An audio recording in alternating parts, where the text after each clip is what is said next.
Before we officially get started here, I got a question for you, man. And what is that question? Do you have the time? To listen to you whine about everything and nothing all at once? Yeah, I got a little bit of time. We can discuss that. Oh man, thank you so much.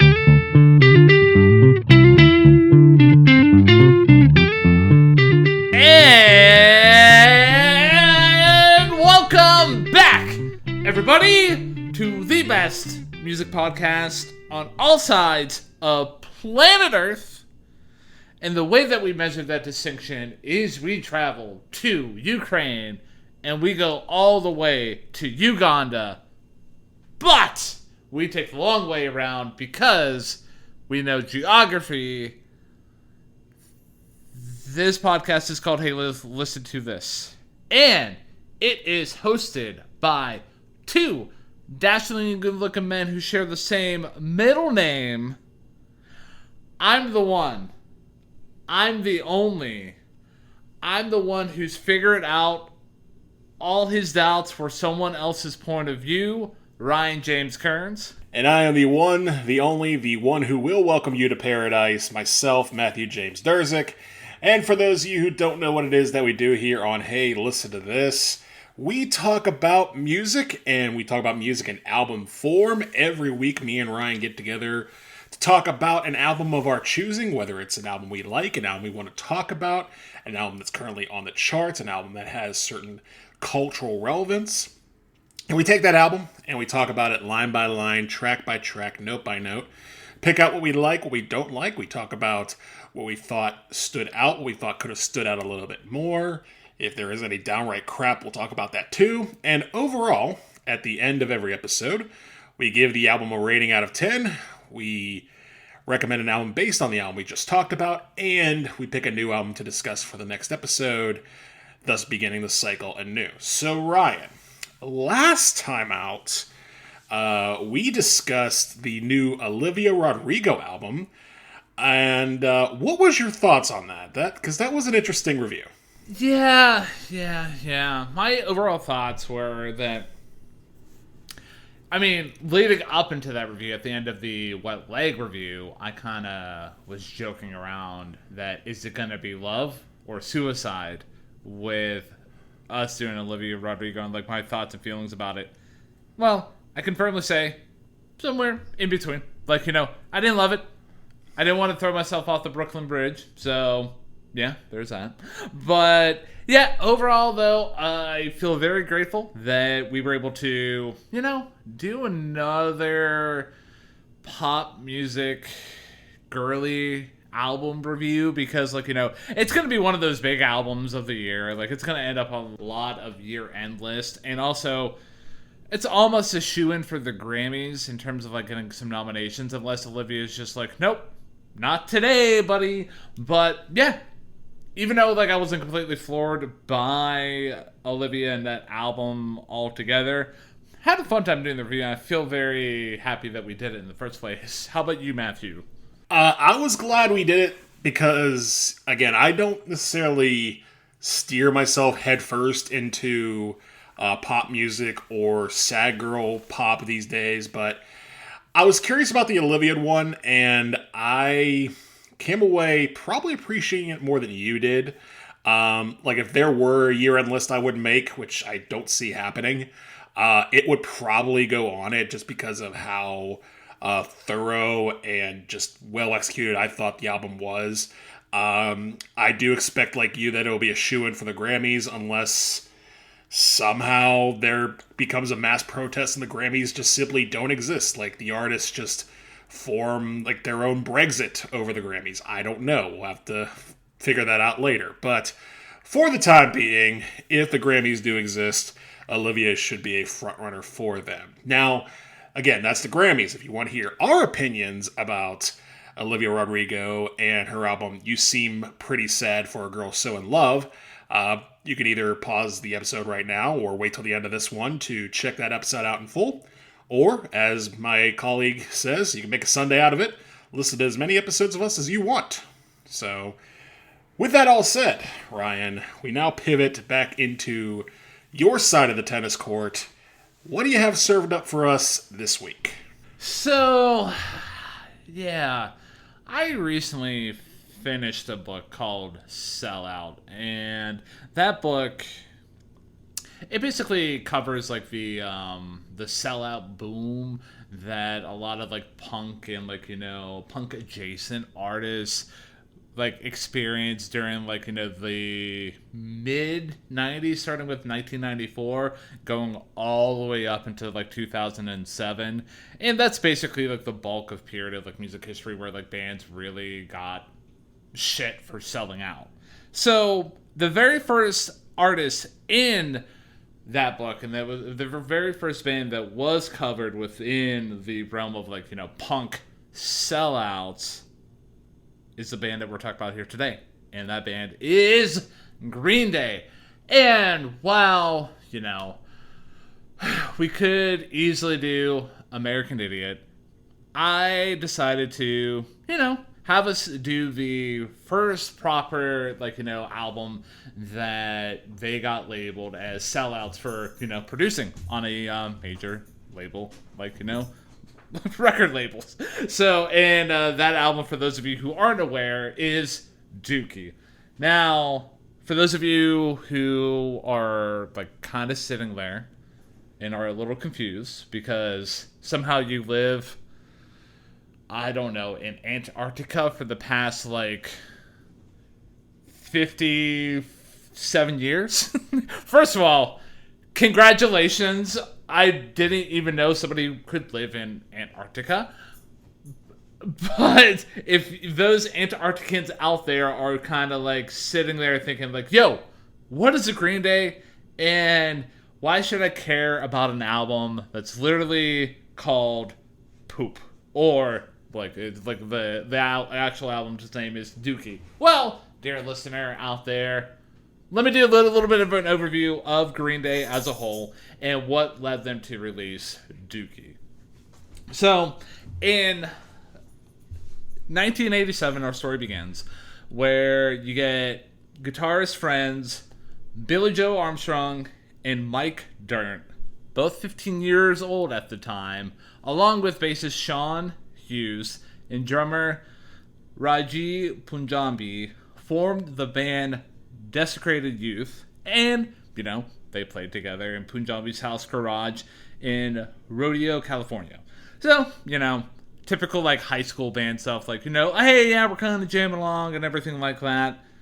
And then, a few months later, the band renamed themselves to the official name that they're going to have before they officially call themselves Green Day. So, Matthew, do you know what Green Day was before they were Green Day?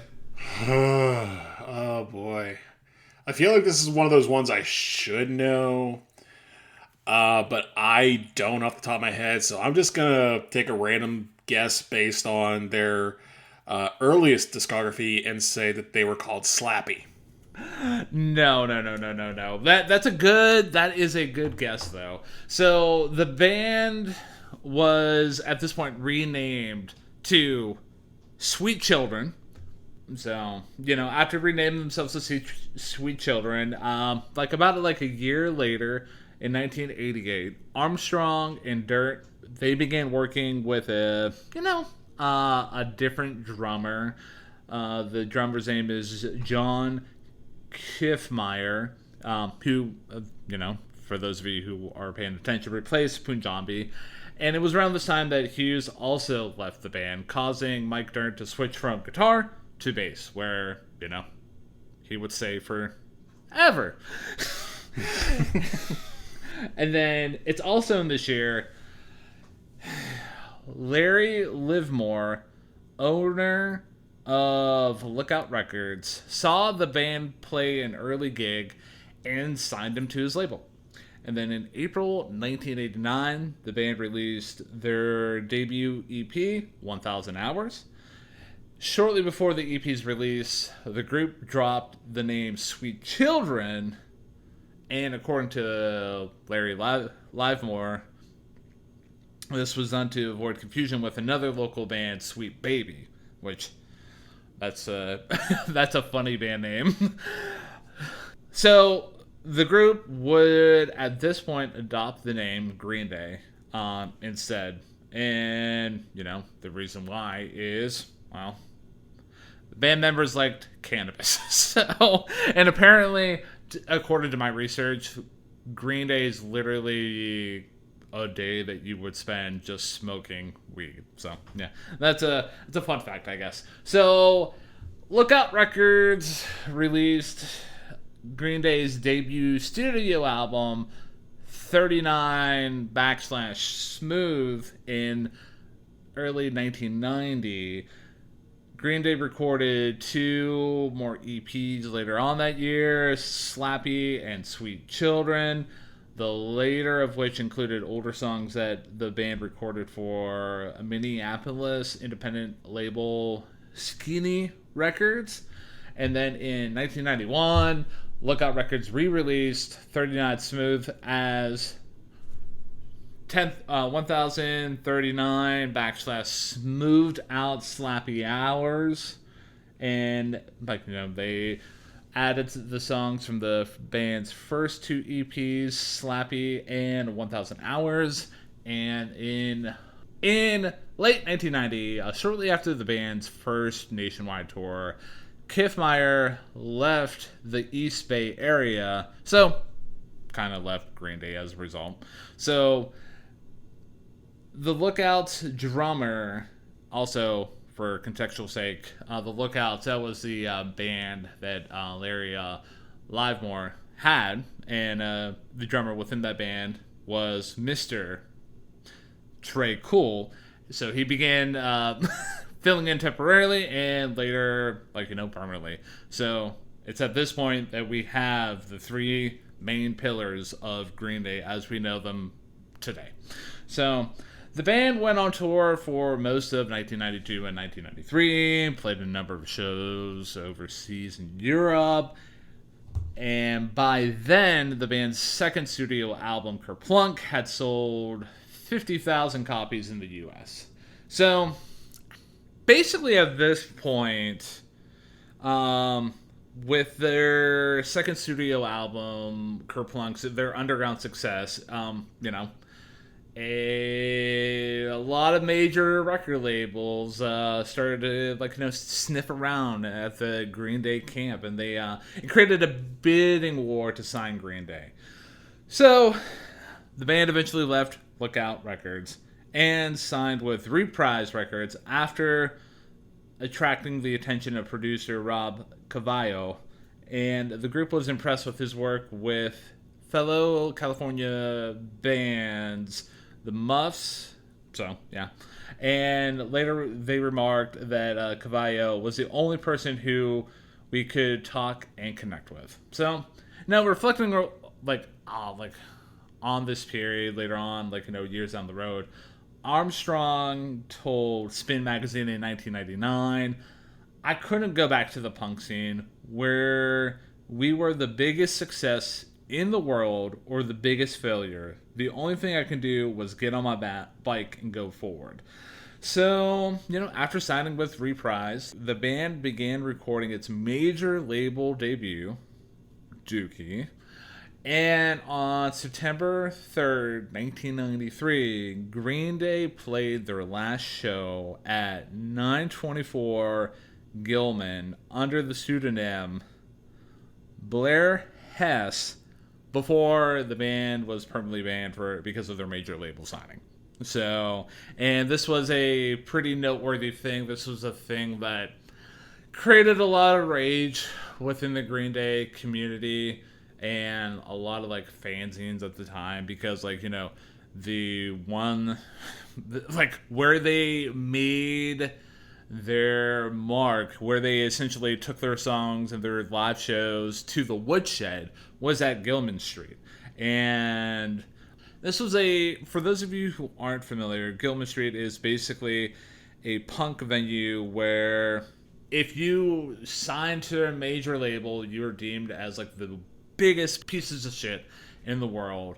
And it was more about hey, this is a communal gathering place where people can just do whatever they want. Like, you are welcome to do what you want, and no one's gonna give you shit for it unless you sell out. So, yeah, that's a little bit of a brief overview of how Green Day formed and how they essentially got to where they are when they are dropping Dookie right before like they really take over the world in terms of like becoming like everybody's favorite pop punk band.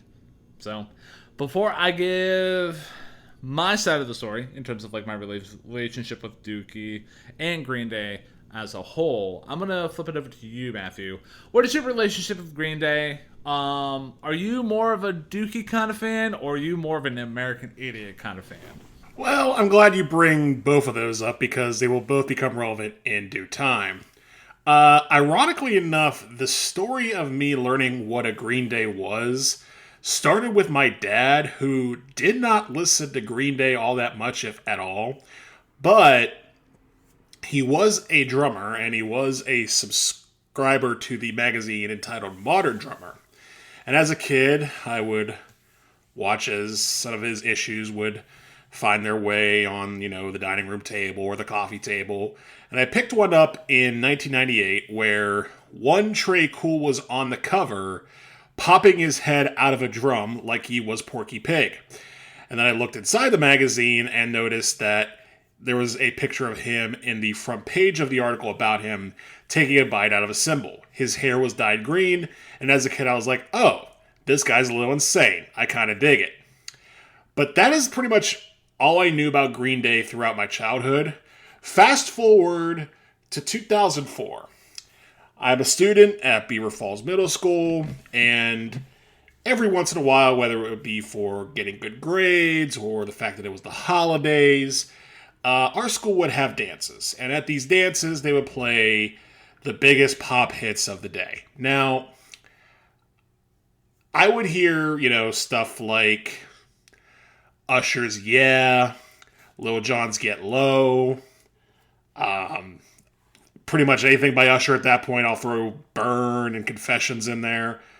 And a lot of it was R&B, a lot of it was pop, like late era Janet Jackson, a little bit of Ashanti, a little bit of Mariah Carey.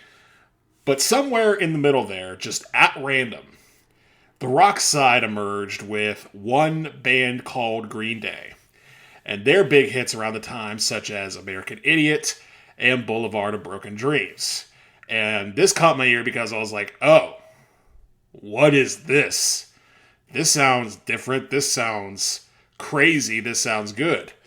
And it coincided with the time where the popularity of the current president of the United States at the time, one George W. Bush, and his decision to enter into the Iraq War following September 11th, 2 years earlier, was not that popular. So my youthful, rebellious ethos was getting a kick in the head with both, me realizing, hey, this guy might not be the greatest president of all time, mixed with, hey, this Green Day band sounds pretty good. Now, all that being said, I listened to the big singles off of American Idiot, like the ones I mentioned, plus I'll throw Holiday and Wake Me Up When September Ends in there. I also managed to listen to, I think, Jesus of Suburbia once or twice. And overall, I thought the album, or whatever I had listened of it, was pretty good. And then I just sort of faded away from Green Day for a little bit. Watch their music videos every once in a while. And one day while I was scrolling the old on-demand service that they had on Comcast, where you could watch music videos through Music Choice, I would watch Boulevard of Broken Dreams. I would watch American Idiot. I would watch Wake Me Up When September Ends. But then they had another Green Day video for a song I hadn't heard before called Longview. And I'm thinking, oh, this is from 1994. This is from old Green Day. This is from way back. And I listened to it, and I was just like, whoa. Oh, boy. This is some powerful stuff. But, again, kind of left that on the back burner, put that in the freezer, if you will. And then, as the years went by, I would read a publication I have referenced many times on the show, and What's One More Time Gonna Hurt Anybody? The Rolling Stone 500 Greatest Albums of All Time, in which the album we're talking about today landed in the top 200. And I'm thinking, okay, so that one song I liked that was older comes from this album, which is older, which everybody says is good. Maybe I'll take a check on it. And I think I listened to it once or twice in college. Thought it was pretty good, but again, put it in the freezer. And at some point, I managed to get this Dookie on CD and grew to appreciate it even more. How much so we'll talk about in a little bit. But as far as Green Day after American Idiot, I remember thinking that the songs from 21st Century Breakdown were okay, but not really thinking any of it. I did notice their little side projects like Foxborough Hot Tubs and that one Everly Brothers project that Billy Joe Armstrong did in my college years. But I never really listened to Uno, Dos, or Tre. I never really got into anything in the 2010s. I have yet to listen to, and probably will take my grand old time listening to Father of All.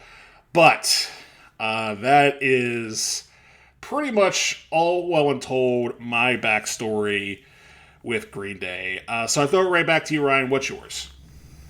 So, my relationship with Green Day is a very, very interesting one because, kind of like you, growing up, like Green Day was one of those bands that I was introduced to thanks to like kind of hearing it out in the wild. And my experience with Out in the Wild for the first time is through the song Good Riddance, Time of Your Life. Like, you know, I remember listening to that on the radio. I'm like, oh, hey, yeah, this is a pretty good song. Pretty good song here. But never really kind of dove into Green Day as a whole because, well, one, I was a little kid at the time. Two, I don't know. But then, like, you know, as the years progressed, I remember vaguely, like, watching the video for Basket Case, and then, like, you know, the big singles out of Dookie, Longview was one that you mentioned as well, were songs that were kind of, like, you know, again, out there in the ether, that when I listen to them, I'm like, oh, hey, yeah, pretty good stuff. I like this stuff right here. Then American Idiot came out, and like you, I was, I was into what Green Day was putting down. I personally listened to that record head to toe a handful of times, and then, you know, Green Day kind of went into the back burner for me. They almost went into the metaphorical musical freezer until one fateful evening when I went to go see them on their 24th Century Breakdown tour, and it was basically on a whim. I was just like, you know what? Green Day's a band, and it would be fun to go see them live. So me and my good buddy Michael Leach, we went to go see them, and that was probably one of the most transformative experiences I've ever had as a musical fan whatsoever. So, dear listener out there, if you've never seen Green Day live, I heavily suggest you go see them live, because it will take you from being a, you know what, somewhat casual fan to, you know what, this band fucking rules. Because, like, it's within their live show that they're really able to connect with the audience, and they're really able to, like, bring that energy that can maybe sometimes get a little lost within their studio albums. And nothing, like, you know, to backhand their studio albums. It's just, like, their live show is a whole other different beast. But, and, like, you know, also within their studio albums, you don't have Billy Joe Armstrong being like, okay, everyone, get up, clap your hands, because, well, one, that would be weird. But, you know, post, you know, experiencing that show, I became, you know, slightly obsessed with listening to Green Day. Like, I checked out all of their albums. Like, you know, of course, went back, listened to Dookie, listened to Insomniac, listened to Nimrod, listened to Warning. Like, I'm just gonna, like, all the albums that you can think of that were released up to that point. And, like, specific albums that I really enjoyed, like, outside of, like, Dookie, because, like, Dookie is Dookie for a specific reason. Like, American Idiot was a big album for me. 21st Century Breakdown was a big album for me because that was the album that I saw them touring with. And also, like, I also consider, like, Warning as a hidden gem album because, like, not a lot of people talk about that album, but it's a personal favorite of mine. So, yeah, at that point in my history, I am a Green Day super fan. And, as the years start to drag on, my super fandom kind of just, wanes away. But my respect for the band does not wane away. When the trilogy of Uno, Dos, and Tre come along, I thought it was okay. Like, I was just like, Like, a common reaction to that set of albums is, there's a pretty good album within those 3 albums. So if you make a playlist of, like, the best songs, like, you got yourself a pretty good Green Day album. And then, then let me actually check my history real quick within Green Day. Then after the trilogy of albums, Billy Joe Armstrong has his, iHeart Radio Music Festival meltdown, and I kind of felt bad for what Billy was going through and what the band was going through at the time.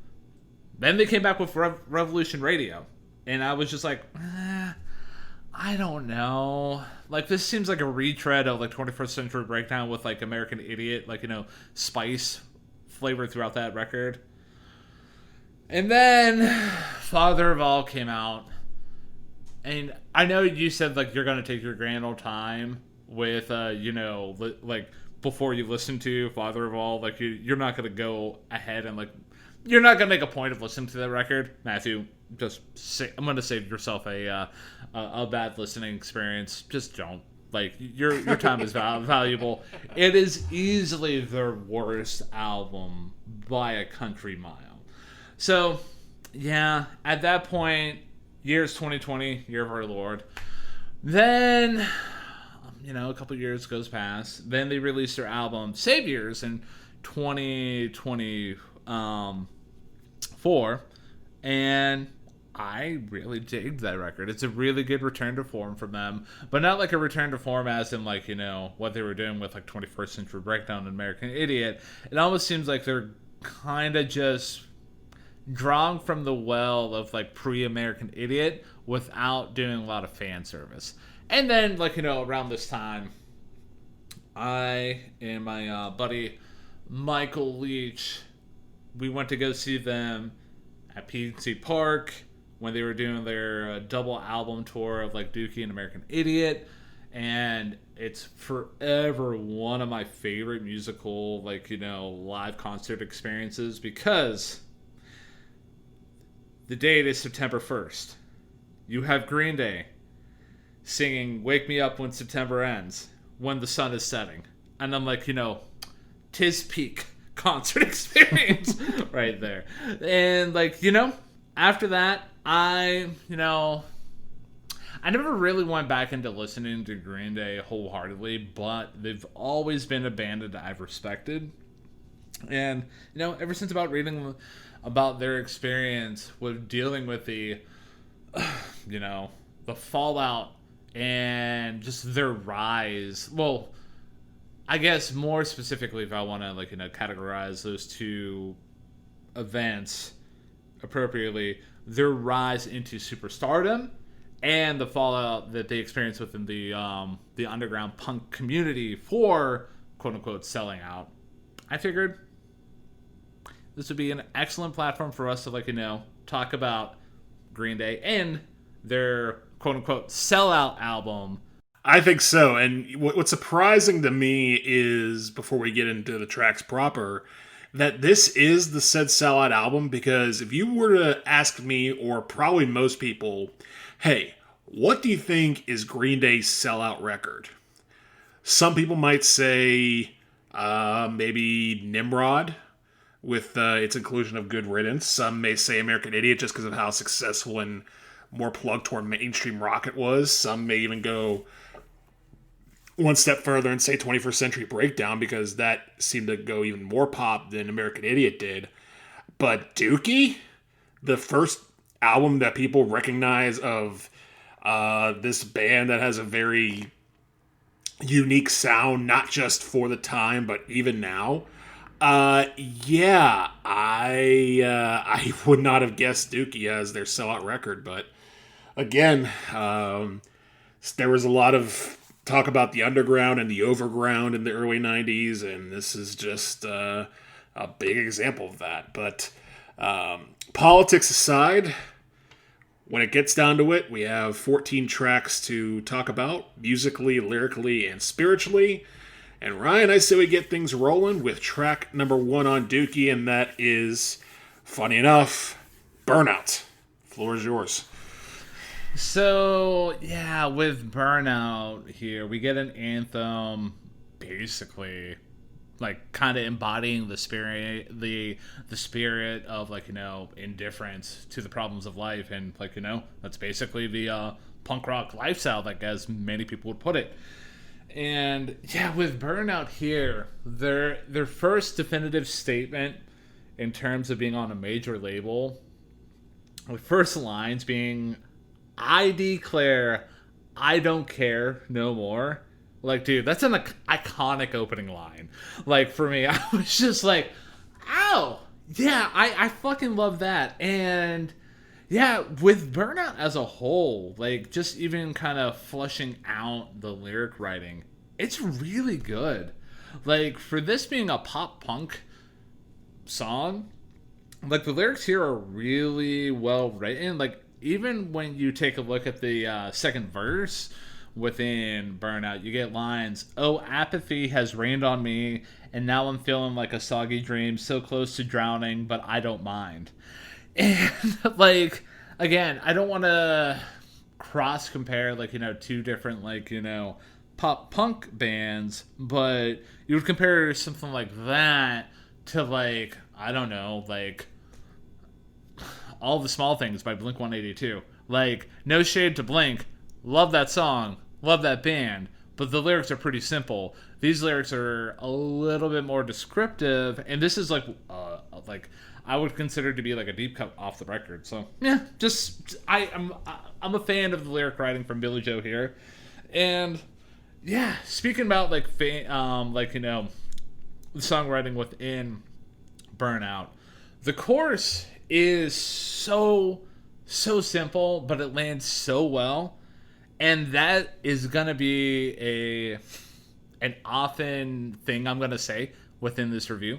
It's one of the many things that I love about Billy Joe Armstrong and Green Day as a collective in terms of, like, songwriters, because they know how to write a chorus and they know how to make it land pretty well. And just within the chorus, within Burnout here, like, I very much enjoy the way that Billy's vocals just shift through it and are matched by the guitar. So, yeah. Overall performance for the band is locked in 110%. The way that Trey Cool is playing the drums, dude, is so tight. And, you know, shout out to Mike Dirnt as well. He's doing a great bass part. Like, everything just works so well together. And that brief drum solo that you get is really good, especially because it becomes like a call and response thing with the band doing one part and Trey Cool just doing fills in response. So yeah, my overall thoughts about Burnout: really fantastic way to open up the album as a whole. Like, you get a apathetic anthem for, you know, teenagers at the time.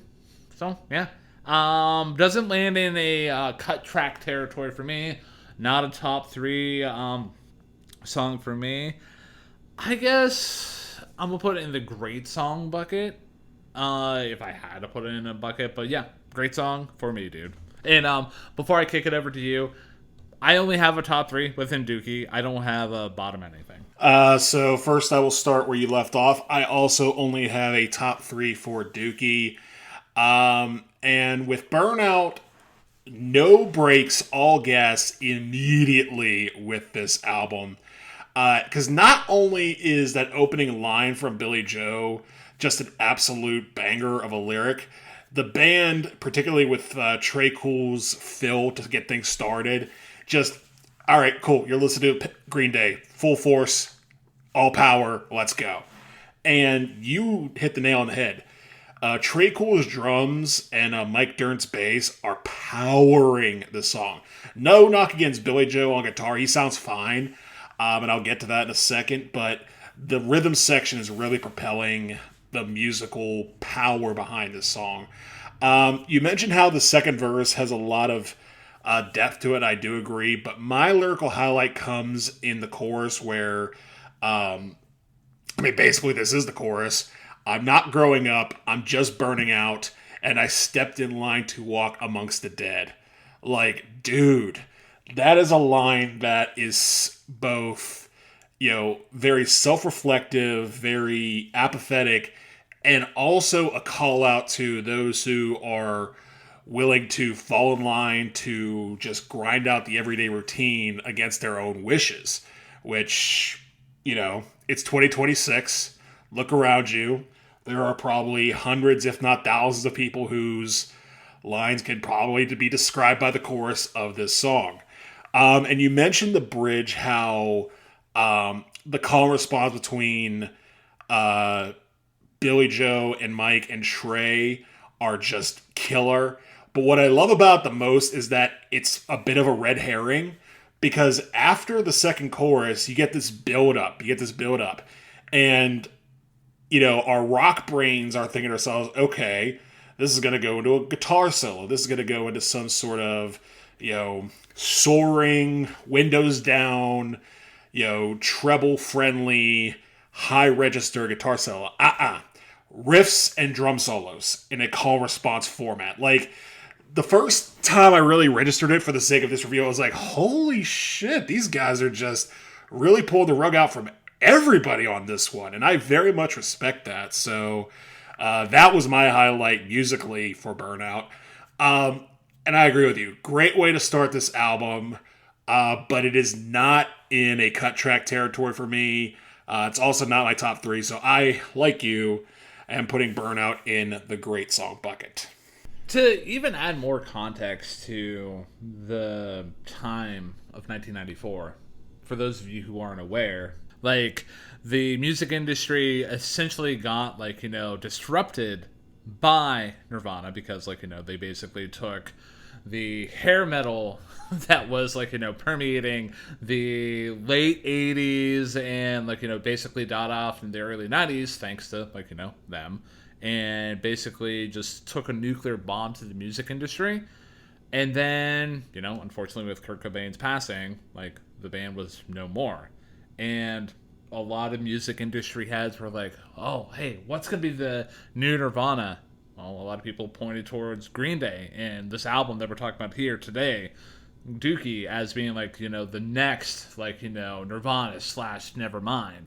And for this opening track, Burnout, to be the first definitive statement, yeah, I can kind of see the through line of hey, you have a lot of apathetic elements, a lot of saying F you to traditional songwritings, because you pointed out in your dissection about the track that you almost expect a soaring guitar solo. Nope, we're just gonna keep on ripping right the fuck through this song here. So yeah, just a little caveat I want to just throw at you before we kick it into having a blast. And yeah, without any further ado, Matthew, you ready to talk about the next track, which is Having a Blast? I absolutely am ready to talk about Having a Blast. And kind of ironic that that's what this song is called. And I'll just come out and say it now. There's a lot of irony and chaos on this entire album. If you're expecting, happy vibes and everything, musically you might get them, but lyrically, let me tell you a story. So Having a Blast, first of all, musically, the band once again is showing their muscle through in and throughout. Guitar sounds great, drums sound great, bass sounds great, and you're just gonna have to get used to it if you're not into high-powered punk. Like, these guys are shredding throughout the entirety of this song. But what really makes this song stand out in particular is, once again, the lyrics. Because if Burnout was an anthem for apathy, this is an anthem, or at least a declaration of nihilism. Because the attitude has gone from, I don't care, to, I really don't care, especially if I end up hurting someone. And once again, the chorus is the part that stands out, leaps out, and sort of punches you in the face, where Billie Joe sings, well, no one here is getting out alive. This time I've really lost my mind, and I don't care. So close your eyes and kiss yourself goodbye, and think about the times we spent and what they've meant. To me, it's nothing. And yeah, he's basically saying, listen, I'm going down. I don't care if I take you with me. And that's just how I feel at this point. And I'll say this now, Billie Joe's voice is very well suited for subjects like this. Very angsty, very on the verge of depression, on the verge of a riot, on the verge of total chaos.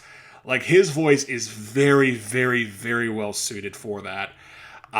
So his performance on this track in particular is very, very good for that. And once again, you get another revelation of the band just, well, maybe not just the band, but certainly Billie Joe himself just feeling this weight of the world on his shoulders and realizing that he may not be ready for what the world is bringing him. But it is, again, condescending with the power and the upbeatness of the band. And yeah, I really did dig this song. Maybe not as much as Burnout, though. So I'm going to put Having a Blast one step down and put this in the good song bucket. Yeah. With Having a Blast for me, I feel like I'm a little bit higher on this track than you, but not so much so that we've entered like cut track territory, like, you know, spoiler alert.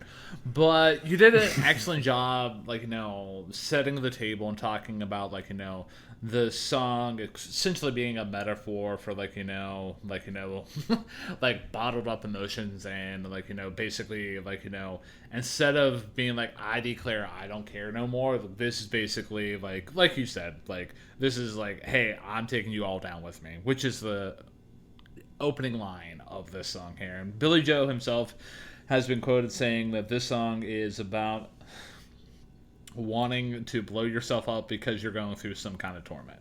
So, yeah, and getting back to that opening line, like, back-to-back songs with amazing god-tier opening lines. Like, am I right? Like, with Burnout, you get I Declare I Don't Care No More, and here you get Taking You All Down With Me. Like, again, like, you know, chef's kiss, hats off, whatever metaphor you want to use to, like, you know, give Billie Joe his credit, because that credit is due, ladies and gentlemen. And, like, it's also interesting with these two songs because you get, like, a 1-2 punch within the same kind of vein that you've already kind of talked about, because it's basically kind of like the same kind of pace, kind of tempo. They're two entirely different kind of songs, but this is like a really solid 1-2 punch for, like, the rest of the album. So, like you said, if you don't like this song, you can basically turn off the album. This album's not for you. But for me, getting into more nuts and bolts about Having a Blast, the chorus in this song here is a bit more expanded compared to Burnout, which, I mean, Burnout's chorus was basically like 2 lines. But, like, with Having a Blast here, one of the things I like about the chorus so much is it just flows so smoothly, and the lyrics are great. You've already highlighted what I wanted to talk about within Having a Blast in terms of on the lyrical front within the chorus, with how the chorus ends. So close your eyes and kiss yourself goodbye. Think about the times we spent and what they meant, And I love how like that is just followed up by the post-chorus. To me, it's nothing.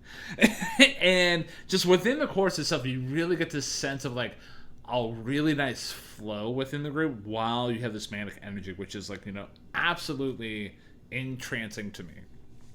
Also, can we talk about the line, I won't listen to anyone's last words. There's nothing left for you to say. Soon you'll be dead anyway. Like, man, like, what are we doing here, Billy Joe? Like, save some for the rest of us in terms of, like, being able to write, like, amazing lyrics within, like, deep cuts off of a record, man. Like, again, Trey Cool and Mike Dirnt are bringing the fire within this song here, but Billy Joe, yeah, he's doing fine on guitar, but his bread and butter is like the vocals, like you mentioned, because his vocals are very well suited for a song like this. But on top of that, his lyric writing is just phenomenal. And just the way that the band's able to construct such a ferocious song like this, but have like an instant, like, pop sensibility underneath it all is just like, simply spellbinding, man. I just love it, man. And going into other moments about having a blast that I did appreciate, the way that the band has these moments of like waves when they pull back to let the lyrics pop through, but you still feel the band's motion happening. For the best, like, metaphorical, like, comparison I can put it is, like, you're in a wave pool and you see a wave about to pop up. Like, the sections in the song that best exemplify this is, like, during the opening lines of each verse. Because, like, just scrolling through, like, even within the first verse, like, taking all you down with me, and, like, you can just feel like this crest about to happen, and then the rest of the band just hits you with the momentum, like following up that opening line. So that's something I really did enjoy. Another thing that I really, really did enjoy within Having a Blast is that bridge. Like, the way that the stops randomly occur in that bridge. One, that's just catnip for me, man. And two, it just shows how in sync the band is. Like, I very much enjoy that 100%. And also, like, within that bridge, you get a lot of the lyrical themes wrapped up within the song. So, yeah, back-to-back songs where, like, I'm really loving what's being put on the table. So, it's another great song bucket for me within Having a Blast. But it's a pretty noteworthy great song bucket if I can, like, kind of drop a hint for a later, like, rating for at the end of the episode. Noted. Yeah, no, this is one of those tracks, like, every once in a while on this show, one of us will describe a track in a way that'll make the other go, maybe I should revisit that track. And this is one of those, because the way you have talked about Having a Blast, even though the It's Nothing part has been stuck in my head for the better part of a week, like, this is a song I'll probably have to revisit just based on all the little nooks and crannies that you mentioned that I kind of let slip the first time around. So yeah, again, it's not even that I think Having a Blast is a bad song by any means. Again, I have it in the good teetering towards great song bucket. But I did appreciate Burnout just a little bit more, especially for the calm response. All things considered, though, I am ready to move on to the next track, which is Chump. And Ryan, it is your turn. So, the third song off of the album, Chump, is a song that's directed towards the narrator's ex-girlfriend's new boyfriend. How original of a topic here on within the world of pop punk. But I guess it's the world of, like, 1994, so, like, pop punk as we know it today, like, it's still in its infancy. But yeah, like, another important note about this song is the second half of the song is basically an instrumental interlude that basically leads into the next song, Longview, which I'll get to that when I get to it. But yeah, I just back to back, like opening lines that I just absolutely enjoyed. Like within Chump here, the opening line was, "I don't know you, but I think I hate you." Like in terms of like, you know, I don't want to categorize it as like exclusively falling within the realm of like iconic pop punk lyrics. I'm just gonna say that these are iconic opening lines whatsoever, like within music. Like I don't want to throw a genre descriptor on there, but yeah, I'm just absolutely blown away by the fact that we're 3 songs in. I'm absolutely loving the opening statement that's being brought to us here.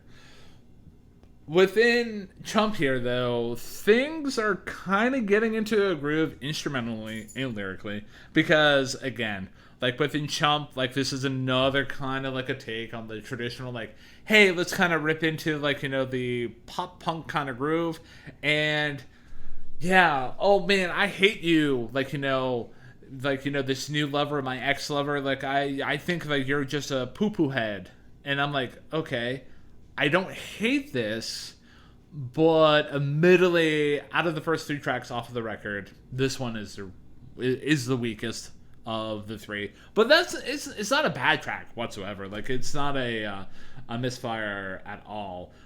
Chorus within Chump is good. Kind of run of the mill, though, in terms of a pop punk chorus, nothing really noteworthy. And the lyrics overall aren't as fleshed out or as impactful as the previous 2 tracks. And like this whole, like the lyrics are basically just coming across as an angry guy who hates his ex-lover's new lover. Like it's not written bad, but just not up to like the bar that Billy Joe has set in terms of lyric writing up until this point. However, the biggest thing within Chump that I just, you know, I gotta take off my hat to is the way that the bass solo is pulled off and how that instrumental outro is just transitions into the next song, Longview. And for me, like I was just thinking about this earlier today, like this is really another god tier moment within Dookie, because yeah, you get like another rip-roaring track for like about like half a Chump, but then you get basically kind of like a transition point, like kind of a groovy kind of transition, and that leads into like the next song, Longview, which is one of the biggest songs off the record, and it almost is like Green Day's winking at the camera, being like, "Hey, radio, I fucking dare you to put Chump and Longview back to back," which they never really did. That would have been fun and great, but they never really did. But needless to say, Chump for me, it's going in the good song bucket. Did not enjoy it nearly as much as like having a blast of Burnout, but needless to say, it is a good song.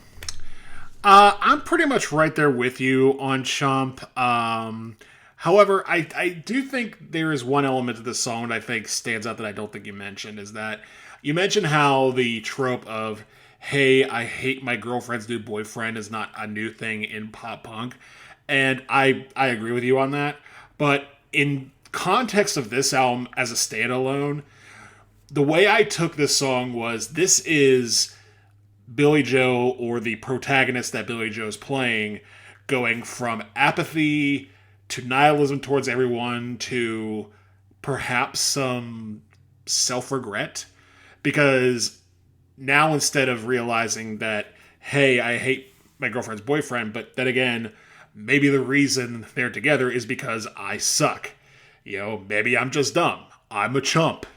And granted, that could all very well be laced with quotation marks that you could build housing on, but that's how I took it straightforward, and I thought that was a nice little touch of, you know, it almost feels relaxing hearing someone who was just saying, I'm going to take you all down with me and I don't care what your last words are, to actually, maybe I'm the problem. Maybe I'm the guy that is responsible for this. But otherwise, I agree with you. The first half of Chump, solid, good. Second half is kind of wild, and you're not expecting it because, again, much like with Burnout, you're expecting it to build to something, and it just keeps building and building and building until you realize you didn't actually build anything. you've just taken the bucket of Legos, dumped them out on the floor, and created a giant pile of Legos. Which, musically speaking, is how it sounds, and I mean that complimentary. Because it just feels like they're going riff, riff, riff, riff, riff, riff, riff, slash chord, slash chord, slash chord, drum fill, drum fill, drum fill. And they build it up just to tear it back down, to quote Arcade Fire. Yeah, I very much appreciate that, and I did think that the transition from that into Longview was very, very clean. So, yeah, I'm with you on this one. Chump goes in the good song bucket. I didn't appreciate it as much as Having a Blast or Burnout, but it's still a good song nonetheless. And I'll give you credit where credit is due. Like, you kind of helped make me appreciate the song maybe a little bit more due to the lyrical context. Yeah, like, again, to echo your point, having a guy to be like, hey, I'm gonna take you all down with me. Well, hold on, maybe I'm the problem. And then Taylor Swift saw that and was just like, wait, there's a song here. Maybe I can write the song. Oh man. But needless to say, man, I vamped long enough. We have talked about the first 3 songs off the record, and now we're getting into some good meat and potatoes within Dookie itself. And the first, selections within, the meaty portion of the album is the song Longview.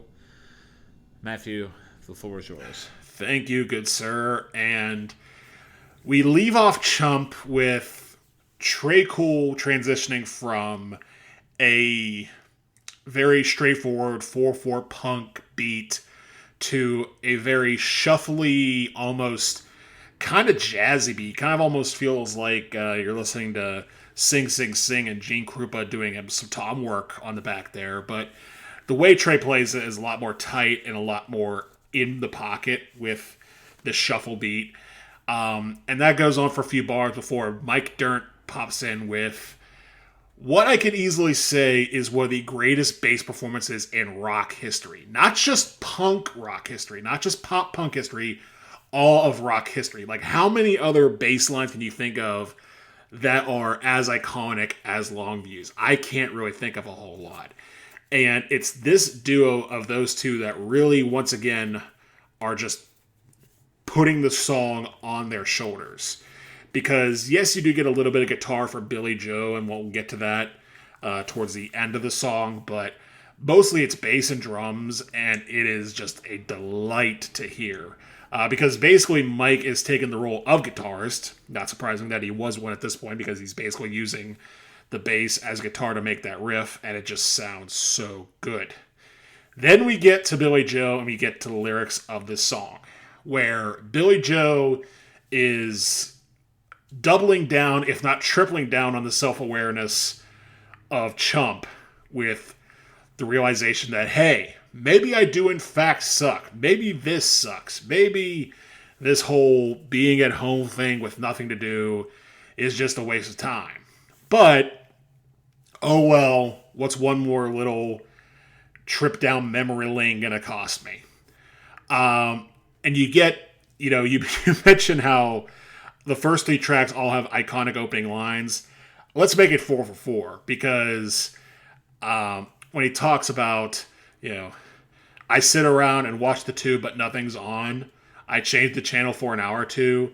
Twiddle my thumbs just for a bit. I'm sick of all the same old shit. I mean, if you're out there and, even in 2026, when TV is becoming less of a thing and you're getting more streaming stuff like Netflix, Hulu, I'll throw Fubo in there. None of which were sponsored by the way, just using that as an example. YouTube as well, which I will mention later. And you're just like, I'm just sick of all this same old stuff. Why can't there be anything new? And it just kind of drives you mad. That is a timeless set of opening lyrics. But then you get to the chorus where he sings, bite my lip and close my eye, take me away to paradise. And it didn't really take me until listening to this album that I kind of figured out what that means, especially when it comes to the last verse. Like, he's just, doing the Al Bundy thing, or doing the mammalian thing of trying to find joy in being absolutely solitary and doing nothing. Which, as he mentions in the last verse, goes something like this. My mother says to get a job, but she don't like the one she's got. When masturbation's lost its fun.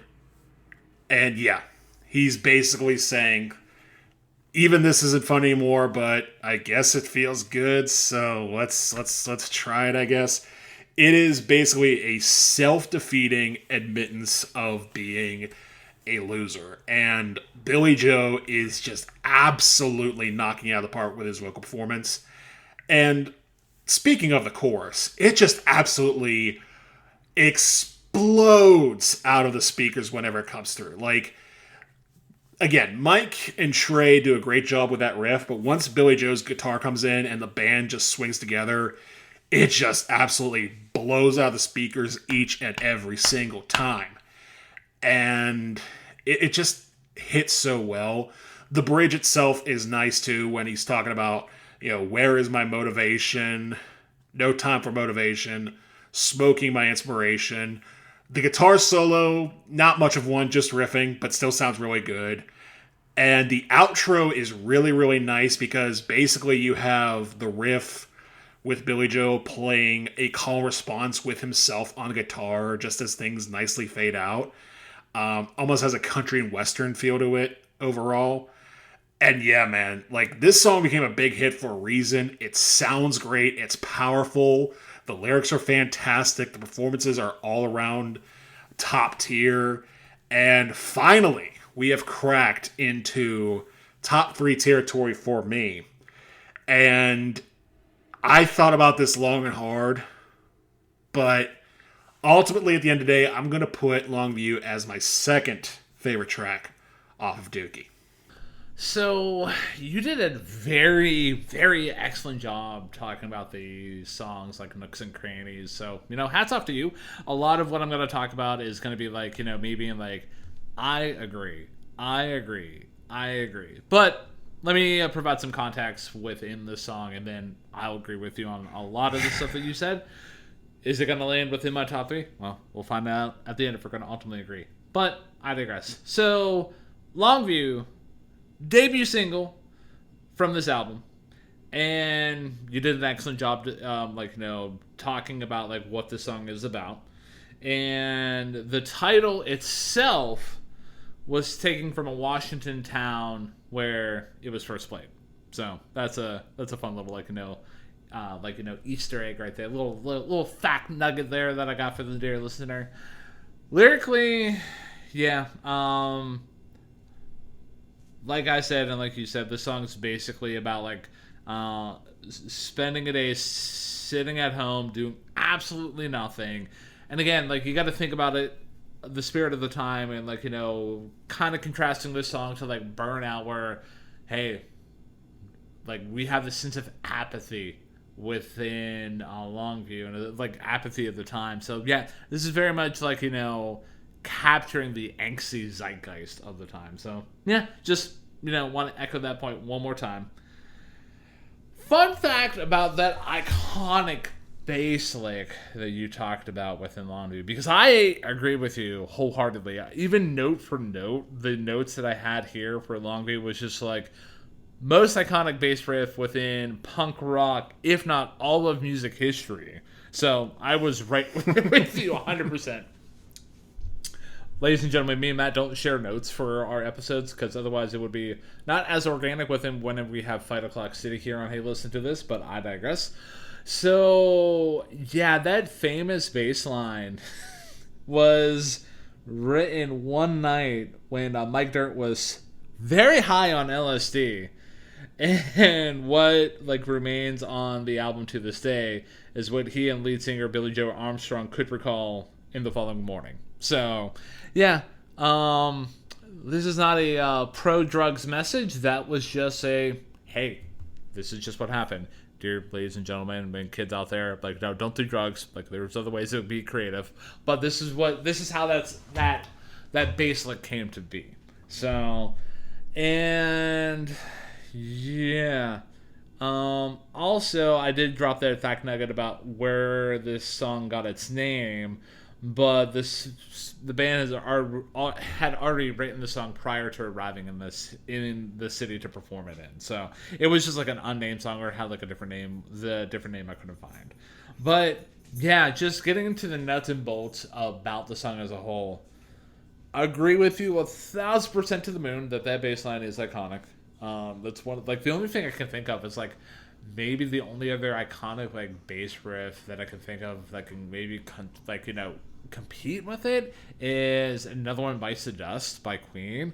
But I'm putting my money on Longview in terms of being like an iconic bass riff. So, and that bass riff, like you mentioned, is complemented so well by Trey Cole, and the way that him and Mike are able to create such a groovy chemistry, really create essentially honey for the listener to experience. One thing that I will disagree with you on within Longview, I wasn't really as blown away with the opening line within Longview as compared to the previous three tracks. Like, it's good, but it's not like god tier. I'm gonna write home about this opening line. But the lyrics as a whole are fantastic, and they perfectly do the job of describing a bored teenager or young adult at the house with the lines, "I'm sick of all the same old shit in a house with unlocked doors and I'm fucking lazy." Like, if that doesn't describe, shut up, you're not my real dad and I don't want to do anything because I'm just so bored, but there's so many possibilities, I don't know what does. And, yeah, you already talked about the line a bit, but you can't ignore the line, "When masturbation's lost its fun, you're fucking lonely." That's just I don't want to say a god tier line, but it's a notable line within Longview as a whole. And I agree with you 100%. The way that the chorus just comes across, it is so peak. The whole song is basically a typical, soft, loud, a la Pixies dynamic that was very popular at the time. That, well, Nirvana basically helped, really take through the mainstream, and then after that a lot of bands would essentially exercise that songwriting trope. But the way that the band executes that loud soft dynamic between the verses and the chorus is just really, really well. It's almost like a masterclass in dynamic execution. Bridge I enjoyed as well. I really like the contrast between when Billy is asking the question, "Where is my motivation?" And also in the same bridge, he's declaring, "No time for the motivation." Again, another apathy song, but the song just slaps so hard. However, it is not within my top three. Ooh. Because, there's a certain track within the album's listing that I just have a little bit more of an affinity for. But I'm not going to dishonor Longview by putting it in anything less than cut track territory because, well, that's where I'm going to put it. It's in cut track territory. That is fair. That is fair. A little surprising, but fair enough. I mean, we are entitled to our opinions here. I'm just going to come out and say it. Again, I respect you putting in cut track territory. This was a razor thin decision between this and another track for number one. I think up until today I had this as my favorite track, and I was just like, nah, if I'm being honest. But we'll get to that in a little bit here. But I love Longview, not just because it sounds great with the way it has that soft, loud dynamic that you described very well, but also, and I'll speak from the heart here, I've had days like this. I've had summers like this where, you are so prideful of the fact that you can do anything you want that in order to maintain that, you decide to not do anything at all. And it is not a healthy dynamic, but it is one that a lot of people deal with, and one that I think these guys described absolutely perfectly. So, yeah. That's my final thought on Longview. Ryan, I throw it over to you for the next track. Another one of the big ones, I would say, off of Dookie, and that is Welcome to Paradise. So, did you know that this is not the first time that Welcome to Paradise has showed up within Green Day's discography? I did learn that a few days ago. I was looking through their discography and realized, oh, this is not the first version of this song. So, dear listener out there, if you aren't aware, the first version of the song came from their 1991 album, Kerplunk, and it was re-recorded to appear on the album that we're talking about here today. So, yeah, Welcome to Paradise. We have Billy Joe, young man living in a crime-ridden cesspool like Oakland. Basically tells a story where when he left his mother's home and how he felt facing the difficulty of living alone. So, yeah. And also, Billy Joe has said this about the song to Rolling Stone. I had moved out of my house in the suburbs of West Oakland into a warehouse that was rat infested and in a really fucked up neighborhood with a lot of crazy punks and friends. It was an eye-opening experience. Suddenly I was on my own, smack out in one of the gnarliest neighborhoods in Oakland. You look around and you see cracked streets and broken homes and ghetto neighborhoods, and you're in the middle of it. You're scared thinking, how did I get out here? And then suddenly it starts to feel like home. There is a sort of empathy that you have for your surroundings when you're around junkies and homelessness and gang warfare. A gunshot rings out at the station. Another urchin snaps and left for dead on his own. Like, within those bars, I was describing exactly what my surroundings were. So, yeah, just to provide a little bit of context for Welcome to Paradise before we get into the song itself. So, we are so back here with this song, though, with the god-tier opening lines, because for me, the opening bar being like, "Dear mother, can you hear me whining?" Tis peak. I just love that so much. And also, Matt, do you remember when we reviewed the Olivia Rodrigo album when I was talking about the concept of the spiral chorus? Mm-hmm. Yes. You very much get that here with Welcome to Paradise. The chorus itself is so good within Welcome to Paradise. I love the backing vocals and the overall groove of it. The lyrics are fantastic throughout the song. Really setting the scene for living in a rundown neighborhood, but coming to terms with it being your home. Really appreciate the lyrics. Pay attention to the cracked streets and the broken homes. Some call it slums, some call it nice. I want to take you through a wasteland I like to call my home. And, yeah. If that ain't the story of, living in, parts of suburbia of America, or just living in America as a whole. Some people might think that the area that you're living in is like the slums. Some, you as a person living in it, is probably thinking, hey, it's nice. I like it. It does the trick for me. So, yeah. Love the way that this track kicks off with the guitar part. It's so simple, but it gets me going every single time. I want to put that up there with maybe Bleed American by Jimmy Eat World, with songs that make me want to karate kick a dolphin into the ocean. Or if I'm listening to it while driving, I got to check my speed because there's a chance I might get pulled over by the cops for speeding so much. And also within Welcome to Paradise, Mike Dirnt.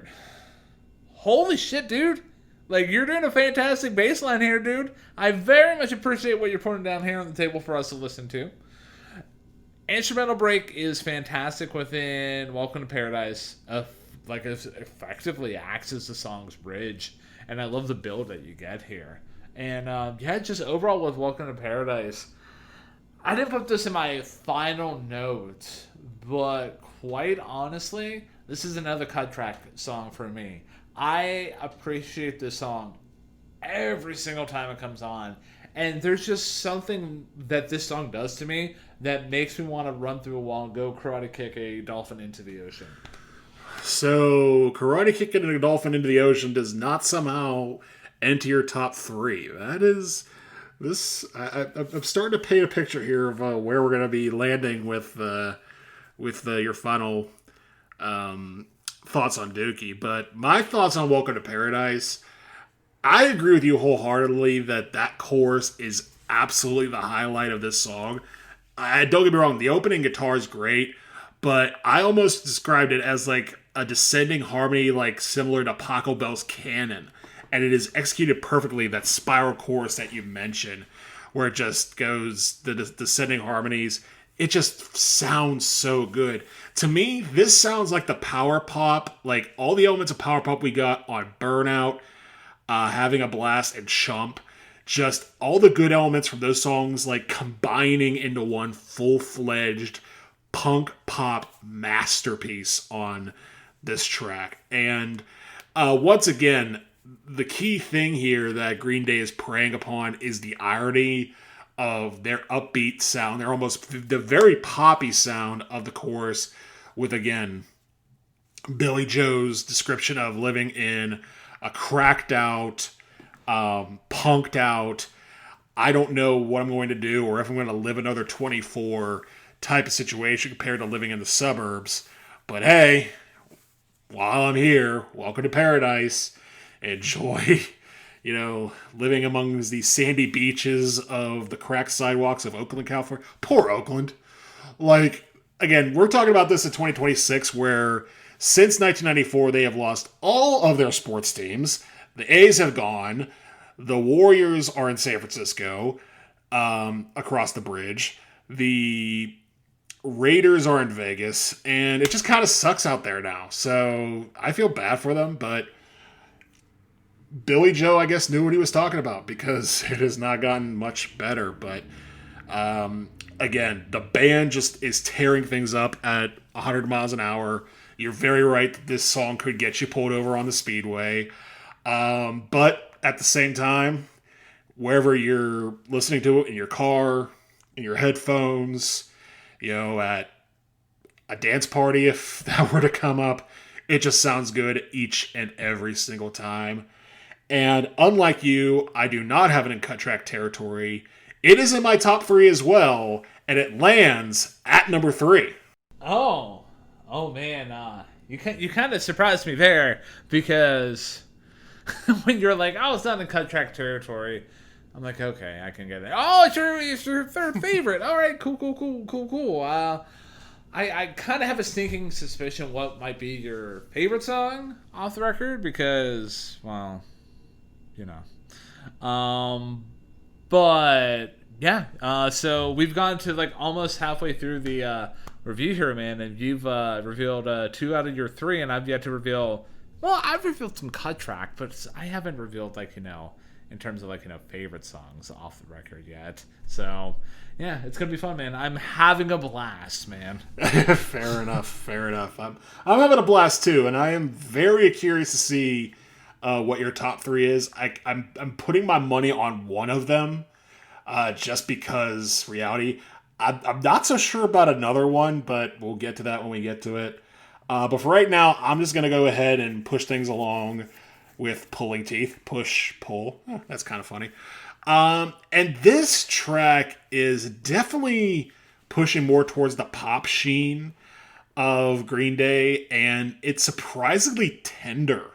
Not just for a punk band, but for Green Day in particular. Now, obviously, in hindsight, with Wake Me Up When September Ends and Good Riddance, Time of Your Life, they've proven to have a tender side that has stuck in the mainstream.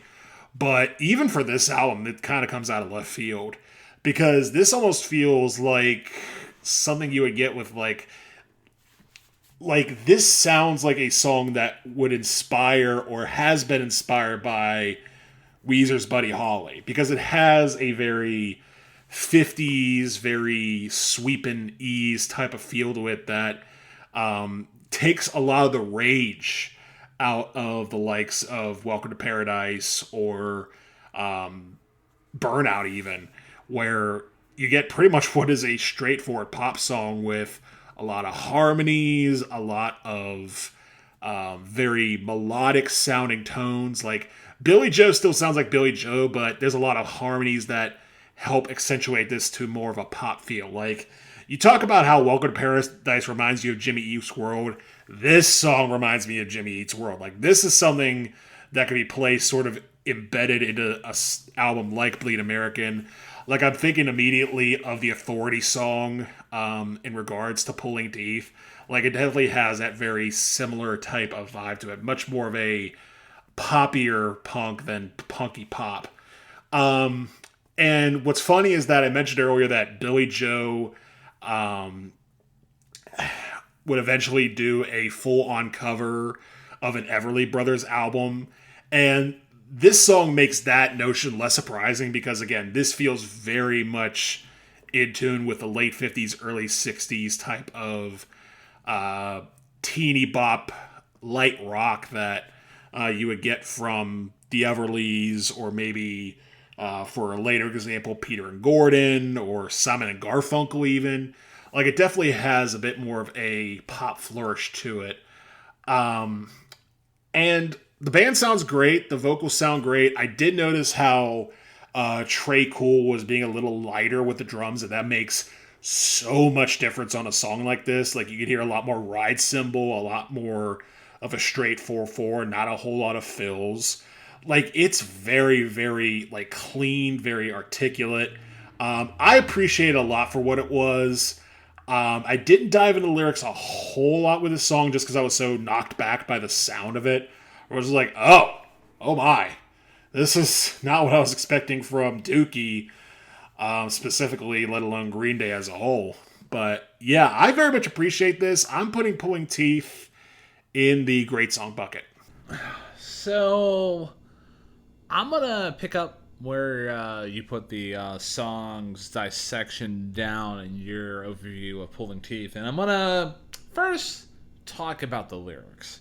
So it's very interesting that, and you did an apt job describing the song as like leaning more into like the pop influence of Green Day. You went with more of a Jimmy Eat World, like, take on it.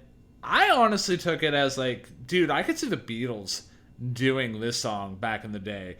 Like, and I want to exist in the timeline where the Beatles do cover this. Dear Paul McCartney, if you're listening to this episode of Hey Listen to This, first of all, hi.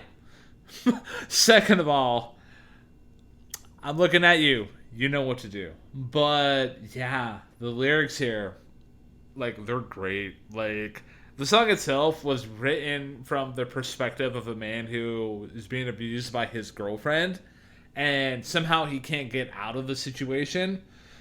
Song, like, obviously has, like, very, like, dark humor about it, considering the subject material, because, like, in no way, in any reality, is Green Day advocating for domestic violence, but it's just like a humor, dark humor kind of song. So, and the inspiration for the song came from when Mike was having a pillow fight with his then girlfriend, and he allegedly ran around a corner, hit his head, landed, and broke both of his elbows. So, yeah. And, like, there's a lot of, like, if you take a look into the lyrics, there's a lot of, like, illustrations of, like, this kind of, like, themes about, like, surrendering to a partner that just beats the shit out of you. Because, like, I'm even going to go into the chorus. Like, you get the chorus, is she ultra violent? Is she disturbed? I better tell her that I love her before she does it all over again. Oh God, she's killing me. Like, and to have that, set to a very sunny, like, Beatles kind of vibe, that's a masterclass in songwriting right there. So, and as a result, the song is an absolute treat for me to listen to every single time. Even going into, like, the overall, like, feeling about the song, I very much enjoyed the chorus. Like, it's so good. And you were talking about Trey playing the drums like not as like aggressively. One thing I loved about the chorus is the drum fill leading out of the chorus because it's so definitive. It's just like da da da da, and then you go back into like the verse. Like again, I'm very much enjoying the songwriting in there. It's god tier, honestly. Whole second verse for me is fantastic because you get the bars, for now I'll lie around hell, that's all I can really do. She takes good care of me, just keeps saying my love is true. So, yeah. The backing vocals in this track kind of really add weight to my Beatles influence. Like, you know, I don't want to say argument, but just my take on the song as a whole. Guitar solo was brief but effective. So, yeah. Pulling Teeth is always a fun experience for me to listen to, especially since I took a second to realize what the lyrics are talking about. And that's more due to like my previous experience with the album as a whole. And just how this song basically leads into like the very next song that we're going to talk about is always like a nice like, you know, through line for me. But in the meantime, all I can really say about Pulling Teeth, cut track territory. Man, holy hell. You are a tease this episode. You have gone into high-end depth on so many tracks just for them to fall short of your top 3. Like, we have 8 more songs to go, but I feel like a lot of listeners, the dedicated ones with their scorecards, already have a number pinned down to your side, and I feel like I'm going to join them very soon, but I'm not going to spoil anything. I thought for sure the way you were describing Pulling Teeth that it was a top 3 for sure, but man. But yeah, man, I wholeheartedly agree. Like, I know I said Jimmy Eat World, but I can see the Beatles doing this, or maybe even like the Kinks, or definitely, again, on the lighter side of 60s, 50s rock, just this being in ballad territory. And this essentially is the first big Green Day ballad. And it flies, man. It's got good stuff behind it. I think it's a great song. You have it in cut track territory. And like you said, it leads us into the next track, which is the biggest of the big ones. And the glass is already coming off. I will join you in solidarity for this one. Basket Case is on the case. And Ryan, the floor is yours. Yeah, so what can I say about Basket Case that hasn't already been said? Like, arguably, this is Green Day's signature song pre-American Idiot, and, like, kind of honestly, in a further reflection, this is their signature song. Like, if anybody's just like, no, man, it's American Idiot. No, it's Holiday. You're wrong. Like, everyone's entitled to your opinion. But objectively, you're wrong. So, and yeah, just about this song as a whole, like, it's like, for those of you who aren't aware about the song, or if it's been a minute since you thought about the song is about Billy's struggles with anxiety. Before he was diagnosed with a panic disorder, years afterward, he legitimately thought he was going crazy.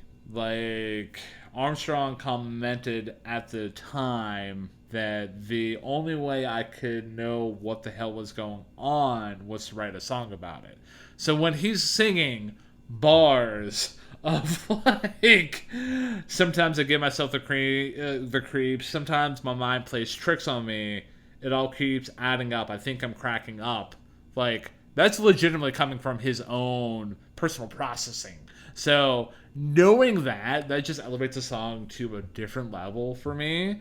But that level is already like in God tier. Like, this is one of those essentially like God tier songs for a reason. Like, this is the standard. This is the absolute peak of pop punk. This is what Smells Like Teen Spirit did to grunge. As this has done for pop punk for years on afterward. It basically has set the standard and basically has like inspired like countless amount of like bands to like, you know, make music from here on afterward. the lyrics throughout the song are god tier, not a wasted line. Like, I will dare you to find a wasted line within Basket Case, and I will respond immediately by saying, you're wrong. So, opening line, iconic. Verses, iconic. The chorus, iconic. Like, I have no complaints, man. And if I suppose if I had to, like, zero in on one of my favorite parts about the song as a whole on a lyrical front, second verse is always a favorite part for me. And for those of you who aren't familiar with what I'm about to talk about, the section reads, I went to a shrink to analyze my dream. She says it's lack of sex that's bringing me down. I went to a whore. He said my life's a bore, so quit my whining because it's bringing her down. And, dear ladies and gentlemen, just like, I want to just, call out the gender pronoun swap there, because one, if you're not really paying attention, you might just assuming, oh yeah, Billy is like going to a whore and like she's saying my life's a whore. No, he said my life's a whore and it's bringing her down. Like, he's talking to a gender ambiguous person who's like a whore. So yeah, that's just god tier lyric writing right there. And just the chorus as a whole is just so simple, but so goddamn good. Has that spiral effect once again. But yeah, just taking a step back and just appreciating what Billie Joe Armstrong and Green Day bring to the table as a whole. Like, for me, they're the perfect marriage of the Ramones and the Beatles as a whole. Some might put, the Rolling Stones in there, but I'm not really much of a Rolling Stones kind of guy. Matt can attest to that. But you get the perfect fusion of excellent songwriting, but the simplicity of the Ramones in terms of just bringing a absolute tour de force instrumentally. So yeah, that's what Green Day at their best brings to the table. The way that the song starts off with Billy's vocals and guitar is perfect. And then, as the song basically kind of, builds on, you get hints of drums and then backing vocals for only to be hit with the band coming in with their wall of sound. And the entire band just locks the fuck in throughout the rest of the song. Mike and Trey are doing the Lord's work while driving the song forward with, most notably, Trey Cool. The beats that he's laying down is just so crazy, but yet so controlled. I cannot gush about this song enough, but for the sake of time and my voice, I'm going to stop here. But before I officially pass the baton off to you, I will officially say that Basket Case is another cut track territory. No. It's my favorite song off the whole record. So it is your peak, number one? It is my peak. There's no better song than this. Fair. I'm just going to pick up where you left off and agree with pretty much everything you just said. That opening line of, do you have the time to listen to me whine about nothing and everything all at once? Best opening line on the record, and it's not even close.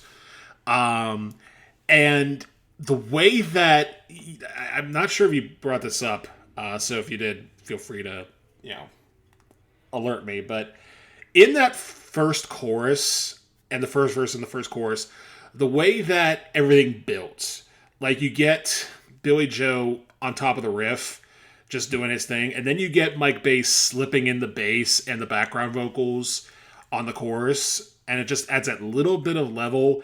And the way, I don't think there's really many songs out there at all, but this one does it the best, where they decide in the middle of the first chorus is when they're going to explode. Not on the chorus, in the middle of the first chorus, you get Trey just absolutely launching into his drum set, and it sounds fantastic.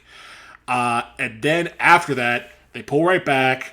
Mike does that little lick on the bass. Trey drops his weird fill, and it goes into that second verse, which I'm Right There With You is an immaculate second verse. It is tragic in a narrative sense. Spiritually, however, it's pretty hilarious, I'm not going to lie. The idea of someone being like, I don't know what's wrong with me. Go have sex. Hey, you're a prostitute. I'm down. I don't want to have sex. It's like, man, you're bringing me down. What's going on here, man? Like, it is a legitimately, like, comedic trope. Again, the line between tragedy and comedy is thin, and they walk the tightrope on that second verse, and I love it. And again, you get the mix of the down moods mixed with the upbeat punk that is seeming to be this band's calling card throughout this entire record.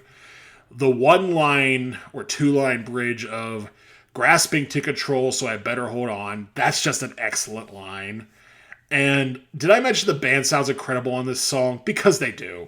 Billy Joe, perfect performance. Mike Dirt, perfect performance. Trey Cool, perfect performance. And the lyrics are great throughout. It perfectly describes having anxiety, having frustrations in a way that is slightly tongue-in-cheek, but mostly from the heart. And it just, again, this is the song where I was tussling a little bit with this and Longview being my top track, because I thought Longview is the one that brought me to the party, made me recognize Dookie for what it is. But the only complaint I have about Basket Case is that's short. It goes verse, chorus, bridge, solo, chorus, and you're done in the span of 3 minutes. But like you said, there's not a wasted line. There's not a wasted note. There's not a wasted anything on this song. It is a peak, perfect pop punk song. And much like you, I cannot deny it. This is also my favorite track off of Dookie. It is a bona fide classic, no matter how much it gets played on certain radio stations. Sometimes good songs are just good songs, man. Like, you can't deny it, man. As much as, like, we want to be, like, another snooty kind of people being like, actually, this is a bit derivative of, like, 1969 by the Stooges. But no. Like, this song is just god tier for a reason. It's gotten all the notoriety for reasons. And for reasons that we both discussed very thoroughly. So, yeah. Now, before we discuss further reasons why Dookie is, Dookieing throughout this whole record here. Matthew, I have a question for you. Well, see, I already answered that question. I will listen to you whine about everything and nothing all at once. I thought I answered that already. Well, you did answer that, but the other question that I had for you is, if the dear listener out there is very much enjoying us talking about Dookie here tonight, and they want to help support what we do on a week in, week out basis, that way we can keep on with our show here, what are some ways that they could do such things? And if they want to connect with us on other platforms to, like, stay informed about any upcoming releases or any retrospective reviews that we tend to post to other, portals of the internet out there, what's a way that they can do that as well? And if they really want to become the son or the daughter of man and get that Phil Collins review into the pipeline, what's a way that they could do that as well, man? Well, I'll start from the start. If you like what it is that you're listening to here on Hey, Listen to This, the best way you can help us out is continue to listen to this. And the way to do that is to find us on your favorite podcast platform of choice. We are on the likes of Apple Podcasts, Pocket Casts, Spotify, and YouTube, where we upload our episodes each and every week. And if you go to any of those platforms, or again, any place that you find your podcasts, and you like what you hear, do whatever it takes to let that platform know how much you like us. Give us that 5-star rating, hit that like button, leave a comment, subscribe to our feed, and that will help us greatly. Now, let's say you're listening to a specific episode, like this one, or perhaps our Blink-182 episode, or perhaps one of our 2 Miles Davis episodes, or our 1 Beatles episode, or, heck, I don't know, our Yngwie Malmsteen episode, as an example. And you're thinking, okay, I know there's going to be someone out there who likes this too, but I'm not sure who it is. Well, you can cast a wide net on the internet and do your thing on social media, because we too are on social media. Specifically, we are on Blue Sky, we are on Facebook, we are on Threads, we are on Instagram. And if you're looking for us on any of those different sites, you can either type in our full government name of Hey Listen to This and find our logo with the black microphone on a blue background, which my co-host did a wonderful job of designing. Or you could take the shortcut and use our username, which is ttheylisten. Again, that is ttheylisten, and that is where you can find us on social media. Last but not least, speaking of ttheylisten, if you want to reach out to us directly, but you do not know us directly, fear not, there is an email address that you can accomplish that with, and that is ttheylisten@gmail.com. Again, that is ttheylisten@gmail.com.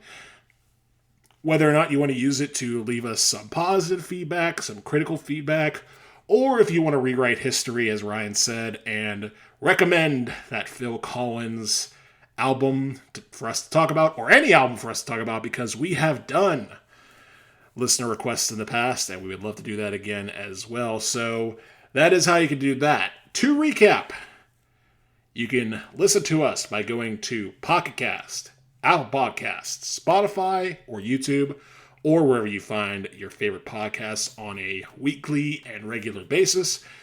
You can find us on social media at Blue Sky, Facebook, Instagram, and Threads under the username ttheylisten.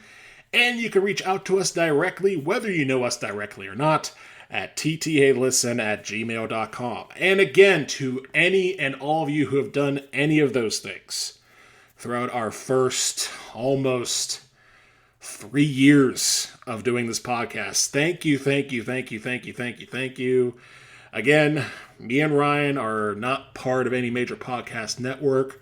We're not sponsored by any major fast food restaurant, any major government entity, any major operations underground initiative. I don't even know what I'm saying right now.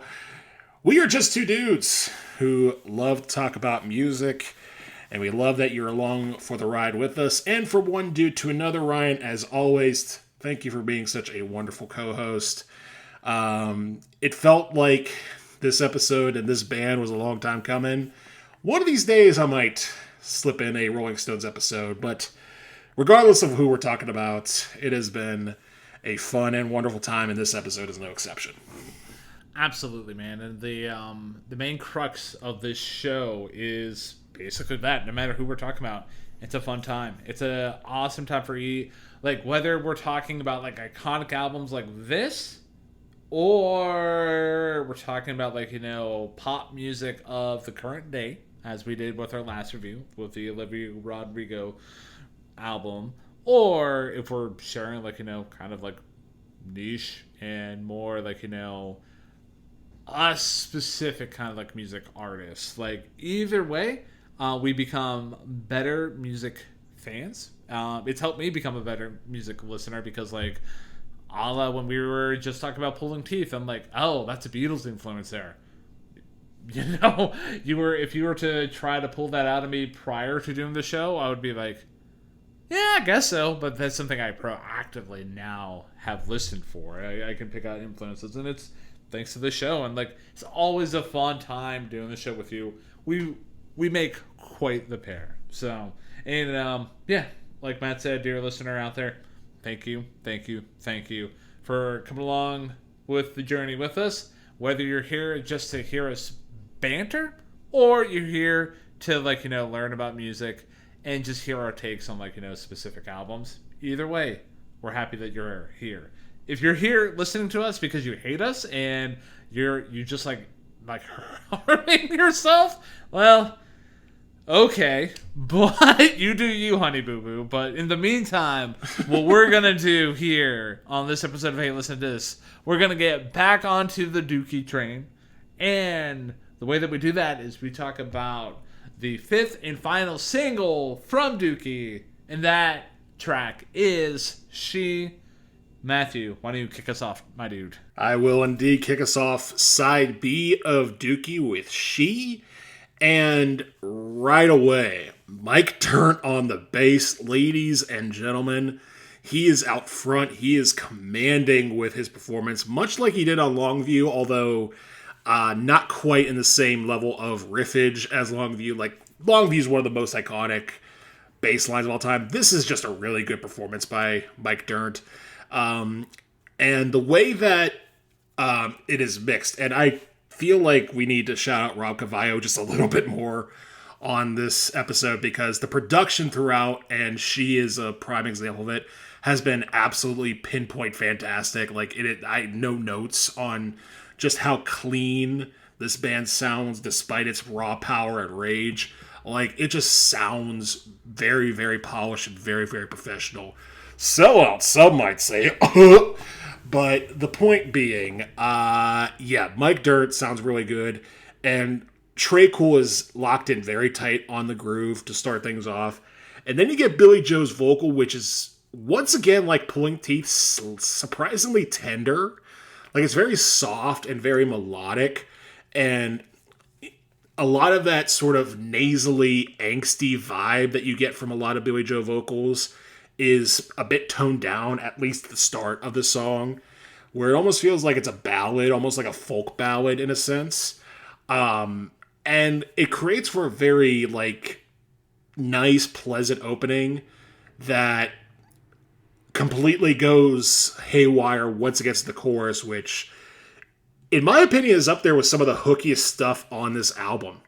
Like, it is just an absolute fantastic chorus that will get locked in your ears no matter what. And once again, the band plays on how, like, the melodicness of She contrasts with the rather sardonic lyrics that Billy Joe is putting out there. Brian, I'll let you flesh those out a little bit more.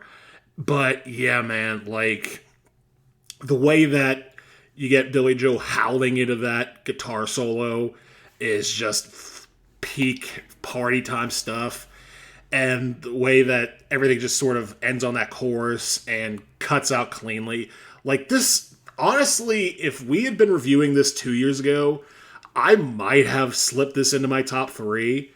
But as it is, I have it at cut track territory because it is just a really wonderful performance by the band. And it, again, just keeps up a momentum of Basket Case in a very, very strong way. It's one of the stronger non-big songs on the record. I know this was a single, but it's not in the same territory, like, colloquially as Basket Case or Longview, but it deserves to be. I agree with you 100% about, like, you know, this being, like, yeah, it was one of the singles, but it's quietly underrated. But yeah, the song was written by Billy Joe after one of his then girlfriends showed him a feminist poem of the same title, and he told VH1 that after showing her the song, she dumped him and moved to Ecuador, as you do, prompting Billy Joe to put She on Dookie. So, yeah, and fun fact, this is one of Billy's favorite songs. Like, and one that he makes sure to include in every performance that Green Day does. And he told Rolling Stone in 2014 that I will play She for the rest of my life. It has aged well with me. So, yeah. Like, for me, you did an excellent job highlighting what this song brings to the table. Like, great songwriting, great performances, and I would argue, like, you kind of did leave the door open for me to talk about the lyrics, but there's a great message here as well. So I'm going to start with the chorus within She. Fantastic chorus. Like, it's so simple, but again, packs a punch with a message. And like even if you take a look into the chorus on the lyrical front, Billy's asking you, are you locked up in a world that's been planned out for you? Are you feeling like a social tool without a use? And then he invites the listener to scream at me until my ears bleed. I'm taking heed just for you. And I'm like, oh, okay. So again, this is a different take on like the generational angst of the time, because we've explored boredom and like, you know, being done with the world, calling yourself dumb, and just again, a lot of boredom references within like the first half of Dookie. But now within She, like, you're getting absolute rage about like the way that society has like, you know, designed the world for you as a person. And yeah, like again, this is a different take on the whole punk rock element that Green Day is bringing to the table, and they bring the element very well, in my opinion. I also enjoy getting outside of the chorus. The way that the verses are structured, they're really structured well. And I kind of just enjoy the simple fact of Billy just starting out each verse with the word she by itself, and how he repeats it. That's really good. And like even if you take a look into like the like just the first like line after the word she in each of the verses, like she screams in silence, or she's figured it out. Well, she's figured out. Like again, a different progression within the character's like, you know, journey there, but I very much appreciate that. And going away from the verses, again, Mike is doing a very good bass line here. Like, I very much enjoy the exposed bass line that's starting out the song. Basically until you get to the chorus. Like, it's a very groovy way to, like, you know, ride out the song. And the wall of sound that you get when you get to that chorus, dude, like, he already kind of talked about it, but it's so good. Like, it's very, I would put it up there against Longview in terms of like being an impactful chorus. I would even say I enjoy this chorus even a little bit more than Longview's. That might be a little bit sacrilege, but that's just my opinion. Who am I? But just a guy, I guess. But, and the melody at the end of the chorus is just so good, because like for the first, like, you know, I would say 2/3 of the chorus, you get more of definitive statements and more of a punk rock kind of feel. But the way that they end up the chorus with the scream at me until my ears bleed, I'm taking heed just for you. Like, that's more incorporating the pop elements into it. So, like, it's a perfect fusion of what Green Day is bringing to the table as a whole. Love, love, love that. The instrumental break was essentially just a filler section, if I had to be honest with you. And in terms of a lyrical highlight, I love, love, love, love, love this line in the second verse. And I already kind of hinted at it earlier, but the line reads, she's figured out all her doubts for someone else's point of view.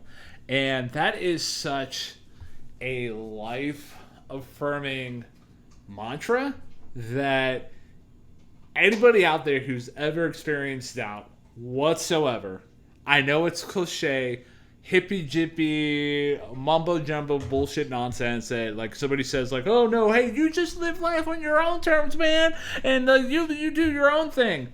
But, yeah, if you really kind of boil it down to the meat and potatoes about, like, you know, doubts that are creeping into your head, like, they're essentially just someone else's point of view. Like, to quote The Big Lebowski, well, that's just your opinion, man. But, yeah, just with She as a complete package, it's such a impactful song for me, and I've always appreciated it over the years, especially after I became a huge Green Day fan after seeing them live for the first time during the 21st Century Breakdown tour. So, yeah, I guess the only business I have left to say about She, it's my third favorite song off the record. Ooh, okay. I saw you hesitate there a little bit, so that may make for some interesting discourse later. But I wholeheartedly welcome you putting this into your top three again. Catch Me on Another Day, it could knock out Welcome to Paradise for that spot. Didn't do it this time around, but she is a really, really, really good song. And very much worthy of praise that I believe both you and I have done a good job of fleshing out. That being said, Ryan, it is time to move on to the next track, and that is Sassafras Roots. And the floor is yours. So this song here is about wasting time and being completely unproductive.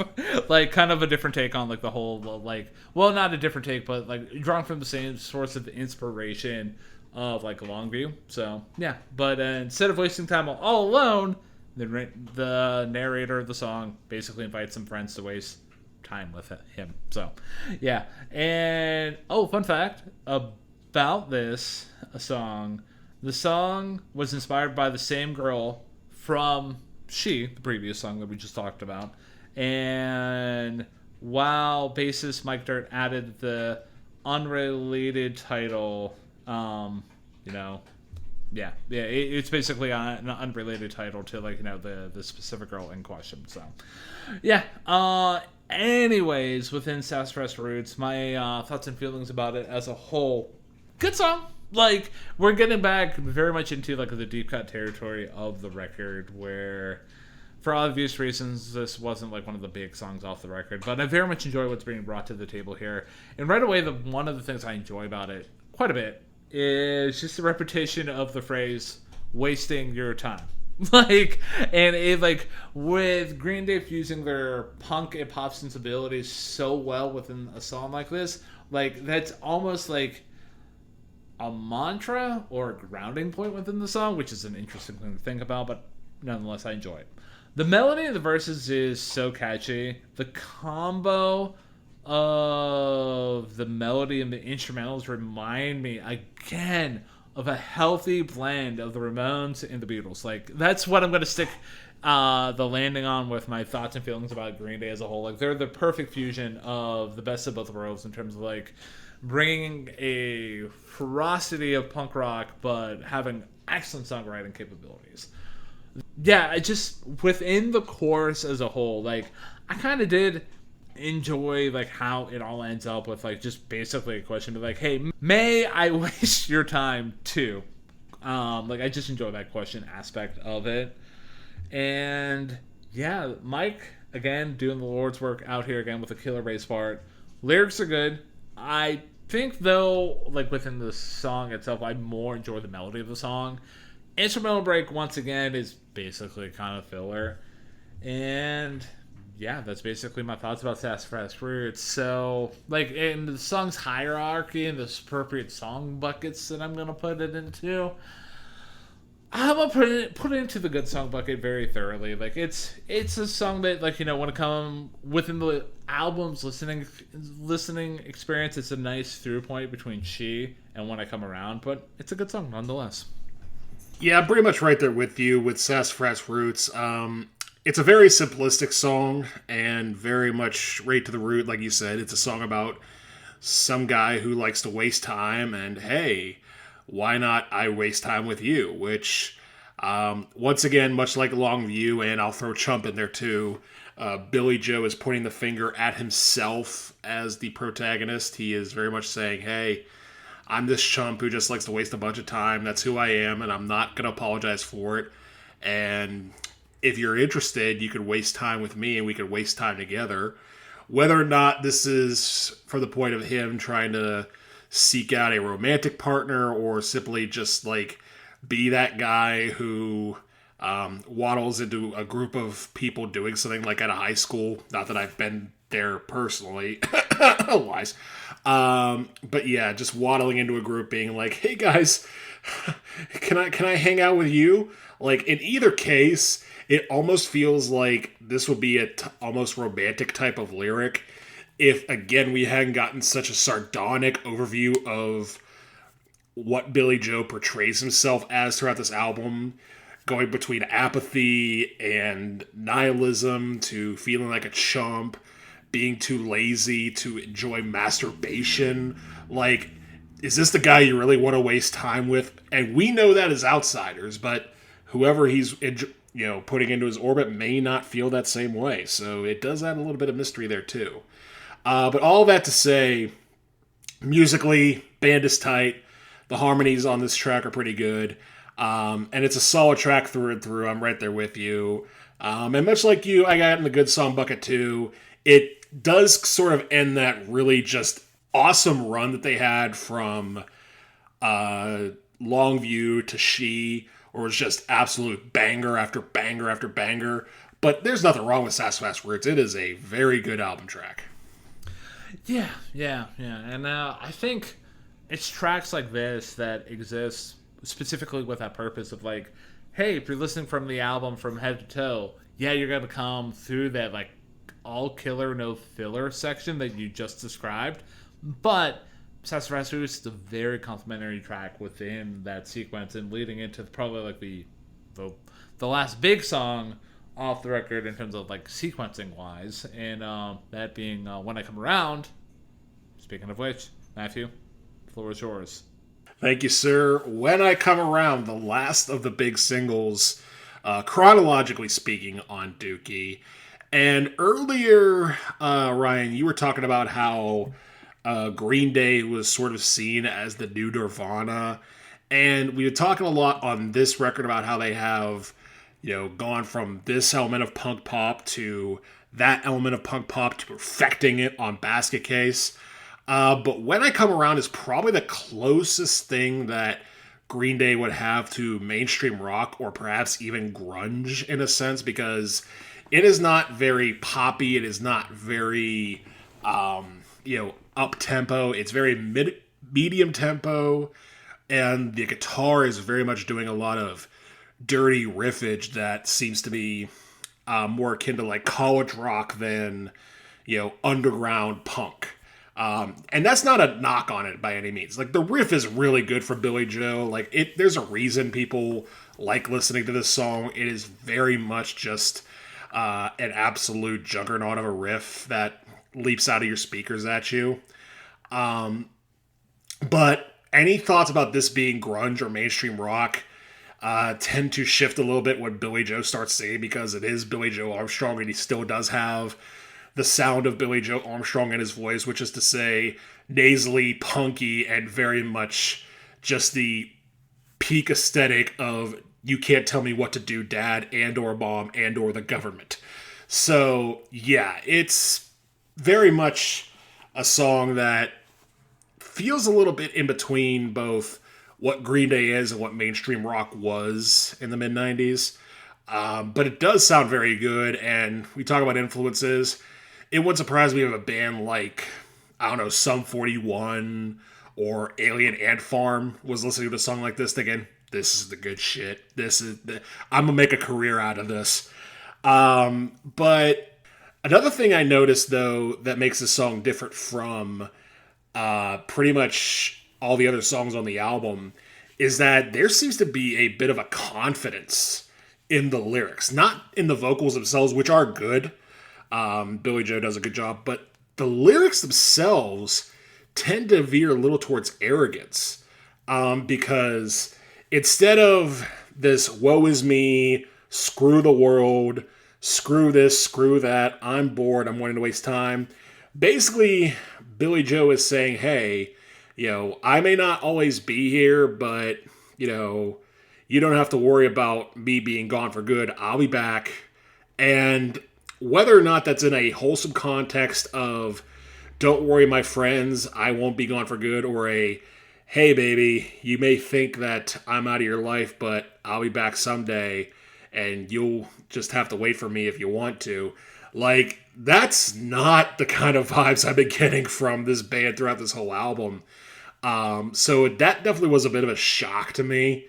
But overall, the chorus sounds great. Where especially the way that the harmonies kick in once again, definitely showcasing the poppier elements of Green Day. And again, Billy Joe's performance throughout is just very, very strong. That being said, if I'm going to be dead honest, I think this song, at least as far as the Green Day canon, is kind of overrated. Like, it's not a bad song. Like, it's a good song to me. I'm putting it in the good song bucket.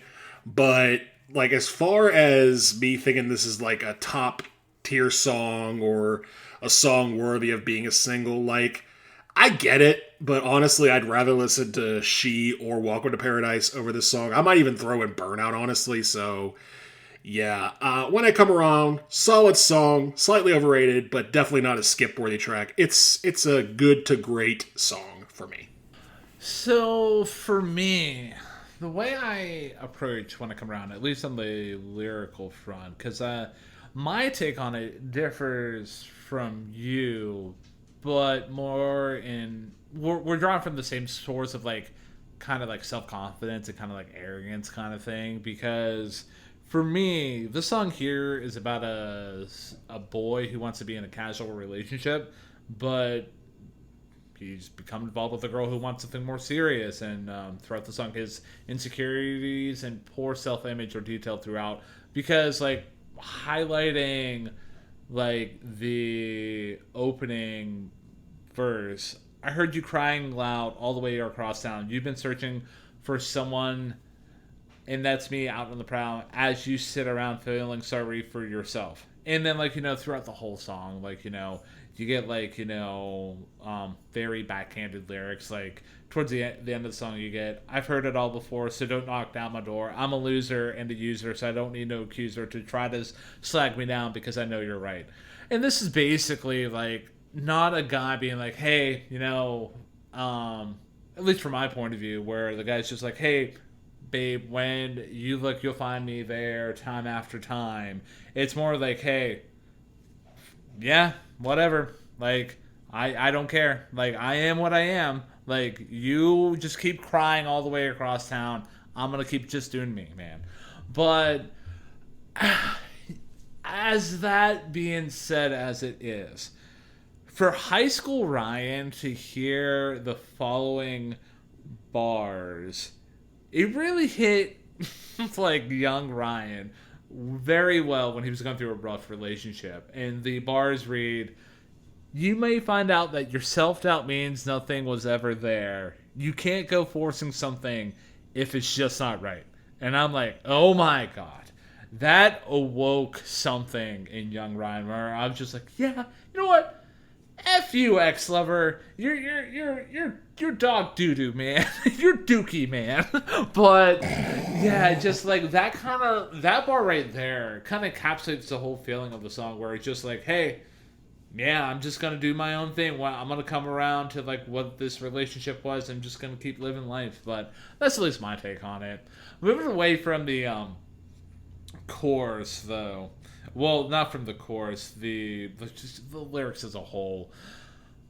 I would say that guitar riff is so good.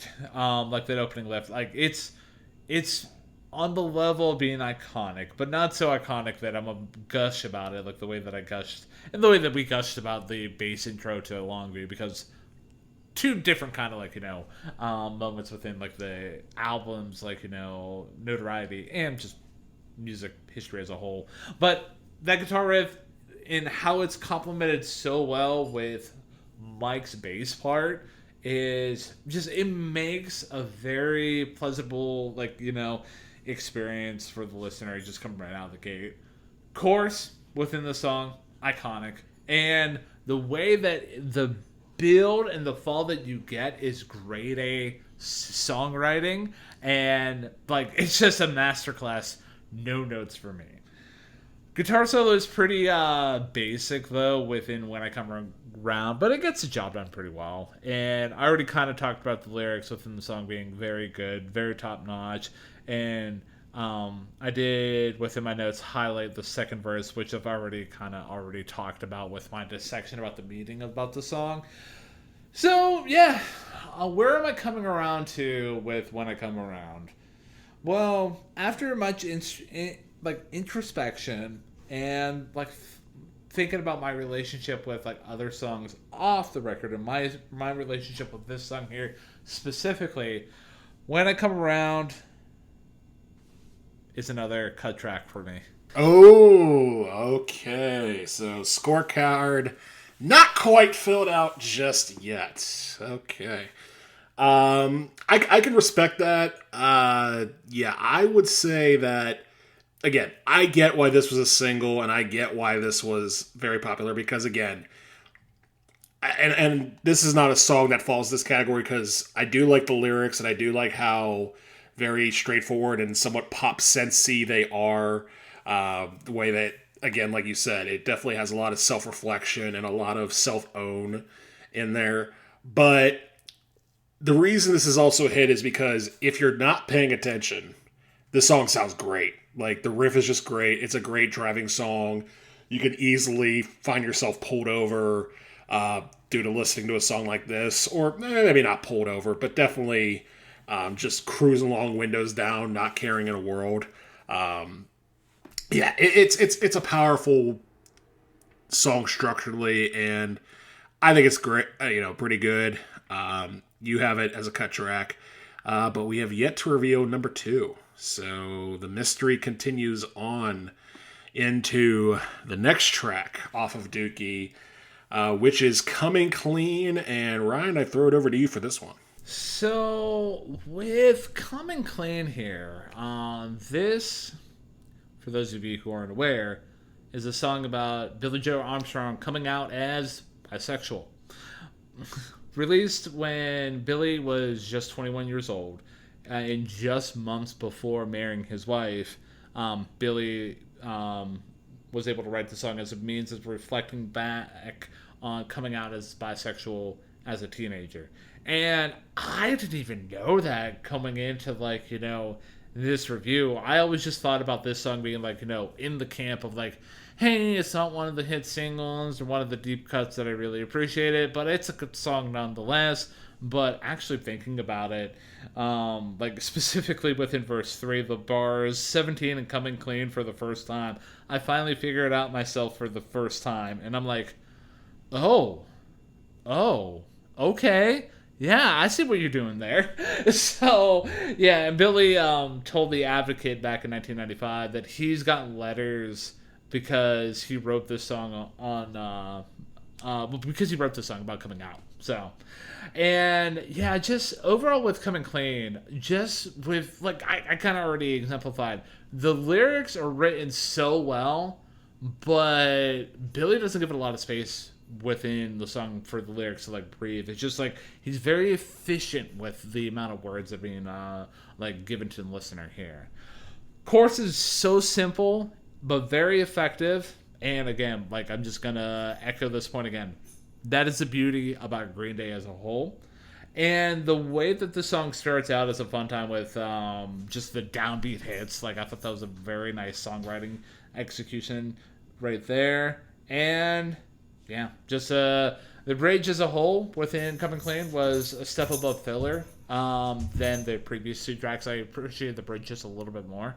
But yeah, Coming Clean, good song, Bucket Man. It basically doesn't overstay its welcome. It gets its message across, but it's a track that, if the dear listener out there is not familiar with, I would heavily suggest checking it out, because I was taken back by the fact that this is, again, Billie Joe's coming out song. So yeah, that's fun. Good song, Bucket, though. Yeah, I'm pretty much right there with you as far as the appreciation of this song. I had no idea that Billie Joe had really come out with a song like this, let alone be that. So that was a very interesting revelation for me. And like you said, the lyrics don't really go too deep, but they explain everything out in clear-cut analysis of the situation. My highlight was where you get the lyrics, secrets collecting dust, but never forget, skeletons come to life in my closet. That to me is just a really blunt, artistic description of coming out of the closet. Band sounds great once again, as they do. And yeah, like it. The only slight nitpick, and this is probably the first nitpick I've had on the entire album so far, is that I wish Billy Joe's vocals were a little bit clearer, but it's not that bad. Like, again, this is a song that pretty much does what's supposed to, gets out of the way, and pretty much provides sort of a same, like, deep cut situation like Sassafras Roots did. Because I'm pretty sure this is like a minute and a half long, so it's not really too much to write home about either way. But I'm right there with you. I'm throwing Coming Clean the good song bucket because it is still a good song. Yeah. It definitely is in that crop of songs within the record. It's just like, it's, again, like, better appreciated within the context of listening to Dookie as a whole. But, yeah. But let's keep this gravy train rolling, talking about, like, Dookie tracks. And the next track is Emenius Sleepus. Matthew, the floor is yours. Yes. Thank you. Emenius Sleepus. This is the first track on the album that was written by Mike Dirnt, and it's a really solid song from him, lyrically speaking, because, first of all, I'll talk about how he writes before I get into what he wrote, because we've talked about how, like on Welcome to Paradise, and I'll throw Basket Case in there too, you definitely have a lot of like pop punk elements of call and response that teeter towards the poppiness, the harmonies as well. You get that with Emenius Sleepus, especially on the verses where you get the call and response between the solo vocals of Billy Joel and the harmonized vocals that come right after it, lying back and forth. So I very much did appreciate that. And what he wrote is a song about seeing an old friend for the first time in a long time and realizing, hey, the good vibes aren't there anymore. This guy sucks now, or this person sucks now. Not to pick on any particular gender of sorts, but we've all had that experience where you get to meet somebody for the first time in a long time and you're just like, hey, oh boy, I'm not so sure about this. And Mike's lyrics are even more explicit that, where he has the chorus by saying, I think you're sick and I want to go home. Like, that's just a really clever line in a song like this, saying, you're the sick one and I want to go home because you're sick. I'm not sick, you're sick. Much like Coming Clean, I think the lyrics are pretty straightforward and direct. Like, there's not a whole lot of poetry or depth or any real type of dig and you'll find more gems underneath. Like, it's pretty much a straightforward description of the situation I described. And again, the band sounds really good and the vocals are great. And again, teetering towards the same sort of pop punk synthesis that we got on Welcome to Paradise and Basket Case. Again, just from a different source this time than Billy Joe. So, with me, Emenius Sleepus, I'm throwing in the great song bucket because amongst all these tracks like Coming Clean and Sassafras Roots, and I'll be honest, When I Come Around, this one stood out. This one elevated itself a little bit to my ears, so I appreciate it quite a bit. And for me, Emenius Sleepus. Fun fact, the Latin translation of that into English means sleep with the buyer. And my take on the lyrics of this song here, objectively, I think it's kind of crazy for Green Day to have this song on their Sellout album, because if you actually kind of like dig into the lyric, like at least from my point of view, digging into the lyrics, like they're basically having somebody, meet an old friend. Now, whether this old friend is legitimately just an old friend or like, an older version or like, a younger version of themselves that they no longer recognize. Because like, I'm going to draw the dear listener and like you, Matthew, to the bridge where you get the bars. Where did all the little kid go? Did you lose it in a hateful fight? And it's just like, oh, yeah, because like, when you're young, You get that little kid kind of energy. You feel like, oh, I could take this. I could take on the world. And eventually, like as you grow older, like you kind of lose that little kid inside of you. And yeah, did you lose it in a hateful fight that Billy's asking? And yeah, again for Green Day to have this kind of message and song in their quote unquote sellout album, like, dude, like I just appreciated that nonetheless because it's just like, hey, I know that we're labeled as sellouts, so we're gonna have the song here. But yeah, I enjoyed that 100%. Moving away from the lyrics, instrumentals going crazy, especially in the verses. Like I love the guitar that it's being matched by Trey and Mike. Like the whole band is just playing off well with each other, especially during the chorus where like at that point things just become more straight. And yeah, the chorus itself is good. I do appreciate the lyrics changing up in the second chorus, but the message kind of stays the same. And yeah, just my overall thoughts about the song as a whole. I feel like I'm a little like I appreciate the song a little less compared to you because it's not a bad song by any means, but it's still going into that camp of songs where where it's better experience within the the context of the album, but I'm not gonna be singing the song out specifically just to add it to like a playlist. Not that I'm much of a playlist kind of guy, but I digress. So, Emenius Sleepus, good song bucket, dude. That's fair. I think I appreciate a little bit more because of the pop elements that. To me, this almost feels like, in a musical sense, a bit more of a fleshed out version of Coming Clean, just from a structural standpoint. Like, it's longer, it has more of, fleshed out verses, but essentially it has the same sort of bare bones elements of wanting to tell you how they feel and doing so as directly and as bluntly as possible. So, but yeah, I very much respect you putting it in the good song bucket. I think we both agree that it's a track that is not worth skipping and worth listening to throughout the course of this album. Speaking of which, we are at the quote-unquote penultimate track on the album with In the End. And Ryan, I will throw it over to you for this one. So, In the End, written from the point of view of Billy, as he saw his mother date other men after his father's death. And he'd grown tired of seeing his mom with them and got sick of the image that they showed. So, yeah.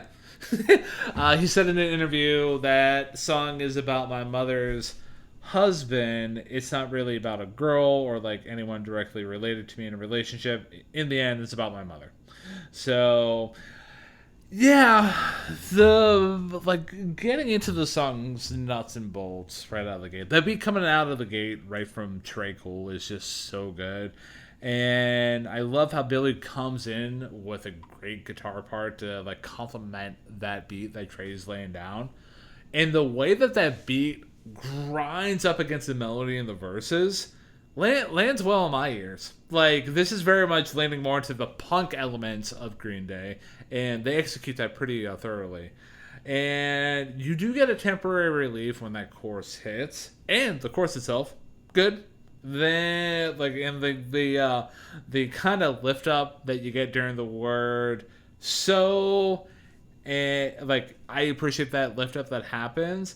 And then you get placed right back down. Like, it's a very nice, hey, look at how locked in we are and how restrained we are. I love it so much. Instrumental break was solid. Lyrics are amazing. My lyrical highlight within In the End was verse 2. You get the bars. Will you pop up again and be my special friend till the end? And when will that be? Basically, this is Billy Joe's "Shut Up, You're Not My Real Dad" kind of vibes here in the song. But yeah, song doesn't overstay its welcome. It's very much embodying that punk rock element to a T. It is going in the great song bucket for me. Okay, all right. So, not the number 2, but in the great song bucket. That is fair enough. I'm just going to come out straight and say I have In the End in the good song bucket. Catch Me on Another Day, it might elevate to the great song bucket. Because I wholeheartedly agree with your lyrical analysis and how this very much has the, not just the punk elements of, you're not my real dad, because literally this is about not being the real dad. But it also has the punk aesthetic of what my first note says, which is they're fast. They're very fast. And this is like easily a trip back to, again, just the thrash and bash of hard rock. Although, funny enough, the first song I thought about when hearing how fast the song is, and it does have those pop elements like the so, as you mentioned, and the harmonies are good. So the song that I first thought of, ironically enough, was a Beatles song, specifically I've Just Seen a Face, just for its incessant shuffle and everything. But two other songs I thought of to compare this to, the fast parts of the Clash's Should I Stay or Should I Go, where they talk about if I go there will be trouble, and if I stay it will be double. Like, that is kind of how fast we're going here. Also, another Green Day song from 10 years after this album, which is St. Jimmy. I could definitely see a parallel between that song and In the End. But ultimately, I feel the same way about it as I do about Coming Clean. It's a song that, again, doesn't overstay its welcome, like you said. Gets the job done, does have some nice little elements in there, but ultimately isn't a super standout track for me. It's good, though. It's a very good song. Yeah. And, we've, I have nothing else to add to, In the End. We did a very good job talking about that and discussing its placement within the album's, songs. So, without any further ado, are you ready to end off our discussion about Dookie by doing, well, I would like to call, the final track, which is F.O.D, but then there's a hidden track at the end of it, which is called All By Myself. So, yeah, without any further ado, Matthew, are you ready? I'm ready to talk about this final package of song off of Dookie. I'll start with F.O.D, and this one starts off with an acoustic, soft, intimate introduction from Billy Joe where it's just him on guitar. And it definitely does have a much more stripped down sound than the rest of the album. I mean, not hard whenever the band's going full throttle throughout the entirety of tracks prior. But it definitely feels like things are taken way back here.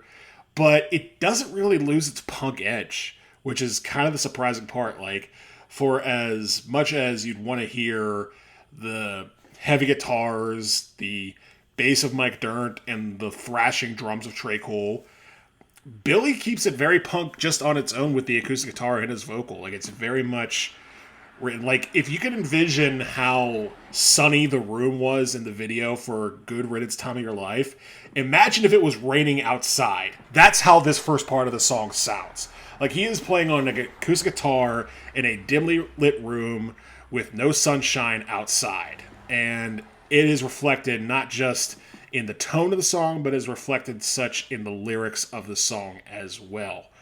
And before we get into the second half of the song, I provide our listeners who may have not listened to the song yet with a warning. Do not do what I did the first time I listened to this album and this song in particular for analytic purposes and try to turn up the volume to hear what Billy Joe is doing on this first part of the song. You will regret it, because once it gets past that part, the full band does in fact kick in with full throttle, with drums, with bass, and with guitar that sounds a lot louder with the volume turned up at 30 than it would if you had just left it where it was at 28, you actual dumbass you. Anyways, the second part of the song where the band just comes in and rips sounds great as always. And you want to talk about the band exploding? They explode after that first part. And it just is so seamless, all things considered. And as far as the lyrical content, for those who don't know what F.O.D stands for, it means F off and die, which for a song entitled that, the lyrics are pretty, once again, direct in Billy Joe's feelings. Once again, we get towards the nihilistic end of the protagonist with what we heard on Having a Blast. We get on F.O.D. And this is basically saying, screw you, screw you, screw you, screw you, I'm out. I'm going to just destroy everything around me. And as he says at the end of the song, good night.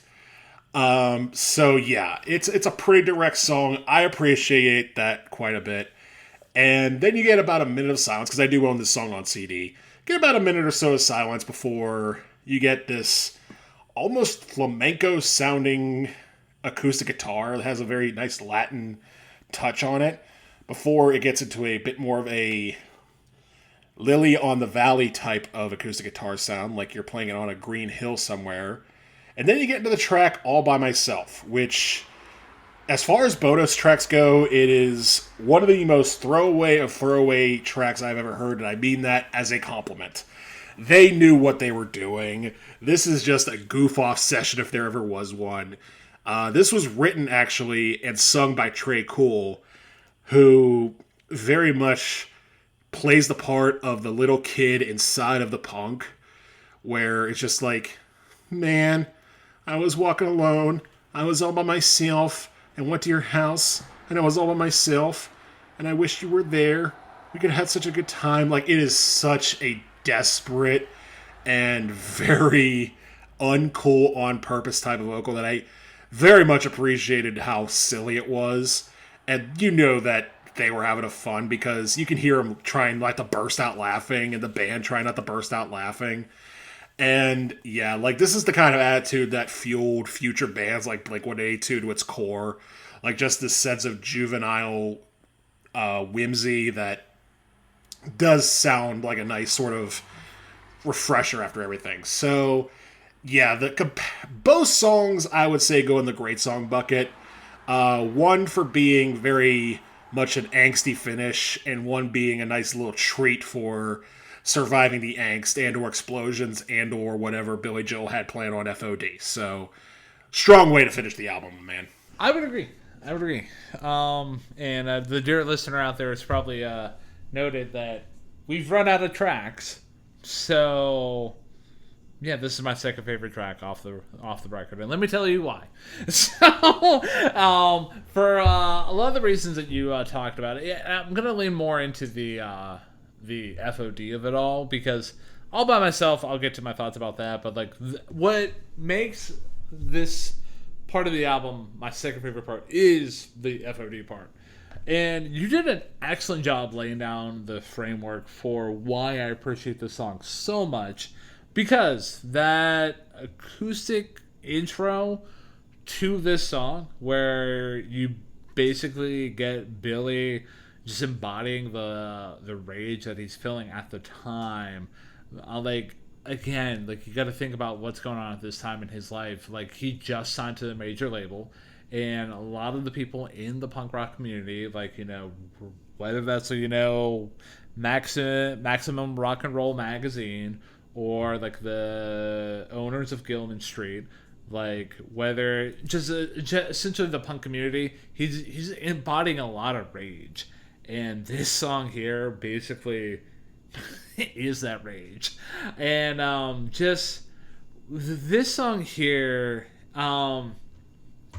again, the decision to start out with that acoustic guitar and Billy's vocals is genius. Like, it really draws your attention to his lyrics, because for a lot of the song, all the album practically, you get more of like tour de force, like, you know, punk rock grooves throughout, like, in your face. Here, everything's stripped back. You're paying attention to what Billy's saying, and then, oh man, when that wall of sound comes in that you talked about, side note, hilarious story that you shared with everyone. So, but tis peak. The feeling of fuck off has already been well established, like, up until that point. But now, like, the wall of sound coming in, that just basically reinforces it 100%. Go into some lyrics here that I do love, especially like When This Wall of Sound hits. The lyrics are, "You're just a fuck. I can't explain it because I think you suck. I'm taking pride in telling you to fuck off and die." Like, if you don't want to have a better encapsulation of like teenage angst and like just the the sonic representation of a metaphorical middle finger to somebody that you hate, like, that's it right there, ladies and gentlemen. You don't have to get much more straight to the point than that. So, and the ending line of "Good Night," genius. The way he just holds on to like the "good night," like, love it so much. And the lyrics overall within F.O.D are fantastic. Like, another section I want to draw the listener to is "Let's nuke the bridge we torched 2,000 times before. This time we'll blast it all to hell. I've had this burning in my guts for so long. My belly's aching now to say." Like, it's just the perfect encapsulation of like rage, and it's a track that's basically grown on me over the years. And it's one of those tracks that after I became like a really huge Green Day fan, like, this is a deep cut off the record that deserves more praise that it's gotten over the years. Easily my second favorite track off the record. Now, getting into All By Myself. Matthew, I very much appreciated your dissection about the lyrics about All By Myself, but there's a story here that I'm going to share with everyone that has been out there that Trey Cool has shared with the world. So, Trey has explained in an interview when talking about All By Myself that this song was written about an incident when he was masturbating with headphones on and a pair of women's underwear over his eyes. And only when he took them off, he realized that his mom had left dinner at the foot of his bed. So, yeah. Yeah. Like, considering that, and you get bars within All By Myself, which is like, I was alone. I was all by myself. I was thinking of you. I went to your house, but nobody was there. I went in your room. I was all by myself. We had such a wonderful time. Like, oh, man. That is just, oh, my God. Like, I very much appreciate Trey Cool for sharing that. It's definitely made my appreciation for All By Myself go, like, through the roof. Like, it's just a fun ass like closing track, like hidden track off the record. Like, the salsa intro is pretty fun. You're right on the money with Trey's vocals. They're so childish and so funny, but like, just given the context, like, oh my God, it's just like, I think I didn't know about the song's context until like doing the review here tonight, in terms of like looking up like, you know, the meaning of the song. But yeah, just great way to cap off a record of this caliber, my dude. It really is. I did not realize that story was the catalyst behind All By Myself, and that is amazing to hear. And it's funny that he can at least laugh about it to tell the tale. One last thought on F.O.D. You mentioned how this is a reflection of Billy Joel's angst towards the punk scene and their turning on him and their snobbishness. That instantly triggered to me the final track off of Transgender Dysphoria Blues, where Laura Jane Grace does the exact same thing, albeit a bit more violently, if we're being honest, or at least more descriptive in a sense. So I noticed that parallel too, and I think that does bode well. But this, again, like you said, is a bit more distilled, a bit more very much the true punk aesthetic to its core. So I very much appreciate that for what it is, and the album has ended on a very strong note. But since the album has ended on a very strong note, we can officially say that 14 tracks have been brought up, 14 tracks have been smacked down, scorecards have been filled out, and there's one thing left to say. We did it. We did it, man. We had ourselves a Green Day, we waded through the Dookie, and now all that's left is to put the numbers on the board. And since I think there's more suspense into what I'm going to say, I'm going to let you go first. Okay, sounds good, man. I might have shown my hand throughout this whole review here, but yeah, like an album like Dookie, it has been often cited as the Nevermind to pop punk as we know it here today, and it has stood the test of time. Like songs like Basket Case, When I Come Around, Longview, and those are just the big singles off the record. Those songs are fantastic. They are, like, throughout this whole review, like, I've drawn the comparison to Green Day being like a fusion of the Ramones and the Beatles. Like, bringing that fierce ferocity, but having excellent songwriting to accompany that. That is a perfect match made in heaven. And there has been a whole lot of tracks off the record that I've also labeled as like, hey, while this is not like a big impactful single, like it's still one of the good tracks off the album that is better experienced while listening to the album as a whole. And for a album like this to have so many big impactful singles, but to have that complement of such deep cuts off the record. Like, I even started this review off by saying, like, yeah, 1, 2, 3 punch in terms of iconic opening lines with Burnout, Having a Blast, and Chump, and with the transition of Chump going into Longview, and how I said that was god tier like songwriting. I was not kidding, and it's something that I just, I just appreciate to this day. Like, this album is, like, decades old at this point. It's an iconic masterpiece of 90s music history, not even just pop punk history as a whole. So, yeah, I can keep going on and on and on about this record and what Green Day has brought to the table with this record as a whole. But without any further ado, I'm going to give Dookie by Green Day a beefy 10 out of 10. I was going to say, I think you were missing a second zero there for a second. I was getting slightly concerned. My thoughts on Dookie is, you talk about how this album was pretty much the parallel to Nevermind. I don't quite see it that way, but that's sort of irrelevant to the argument. To me, what I take away from this album is everything that came after it.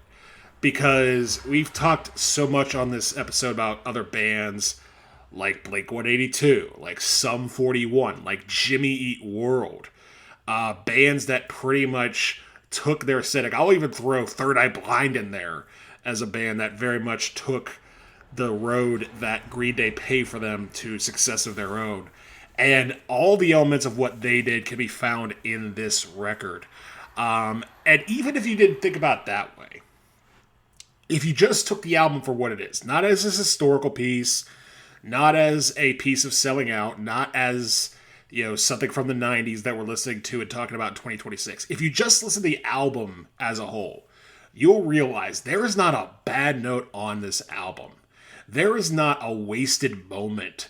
Like, even the tracks at the bottom are, at the very most, powerful, strong performances that have no mistakes, no loose ends, no elements of, hey, maybe you should have tried that again. Like, the performances are, at the worst, dead on, and at the best, ethereal. And, whether you have talked about tracks that are on the ordinary side, like Coming Clean, or In the End, or Chump, you get highlights like She, like Welcome to Paradise, like Longview, like Basket Case, like Burnout, that just take the element of music writing and performance as a whole and just elevates it to a point that is pretty much immortalized. And, whether you want to call this selling out, whether you want to call this pop punk, whether you want to call this rock or classic rock even, I think the simple fact is that whatever you call it, it is good, it is timeless, and it is powerful. So, yeah, you called it last week, but let's make it official now. Put the gold plating on this Dookie. We, as Steve Martin has said, are turning this dog shit into gold. I'm also giving it a 10 out of 10. You hear that, ladies and gentlemen?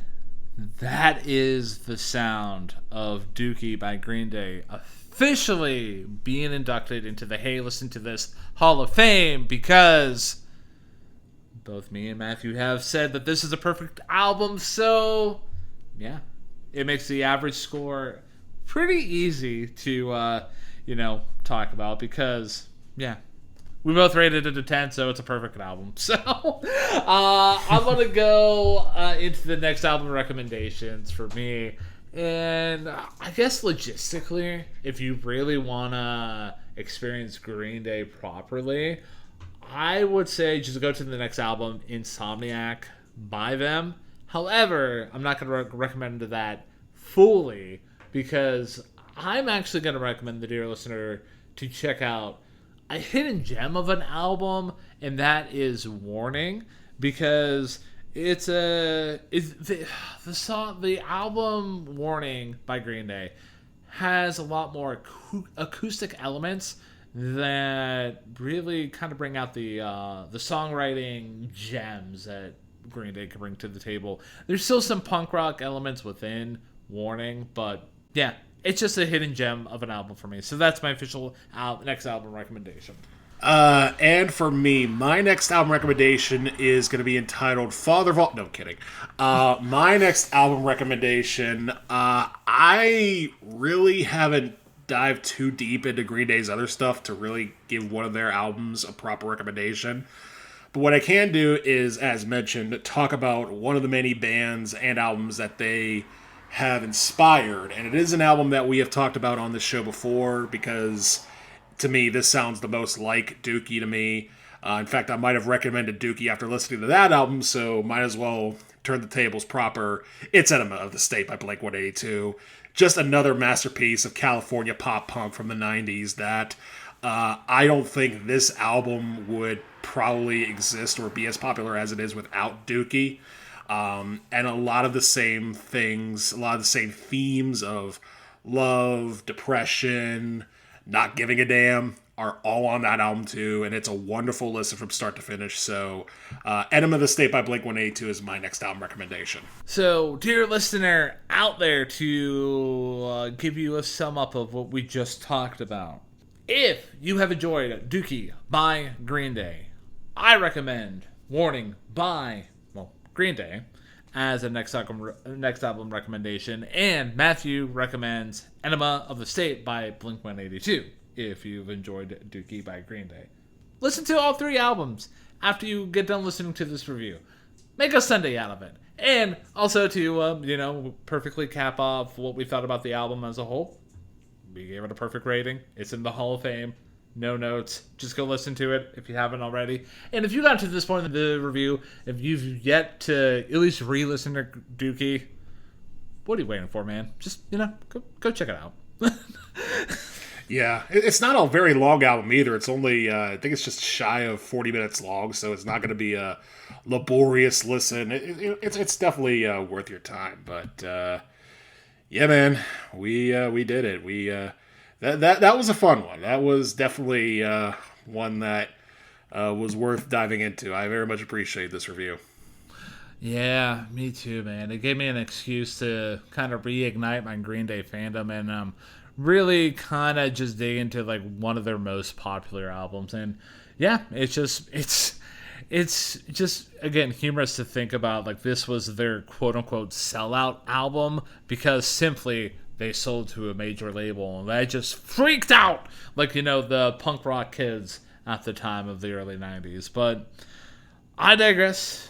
We've sufficiently covered Green Day for now. We might go back to the band again in the future. In the meantime, we must progress into the next review.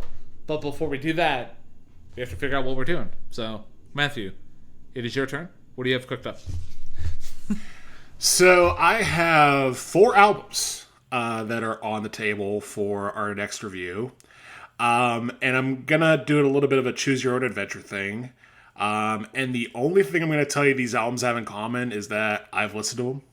So, yeah, that's pretty much what we're going off of. And also, these are 4 albums that will not only take us in a different direction from this album to varying degrees, but are also different from each other in varying degrees. So, Ryan, are you ready? Sure.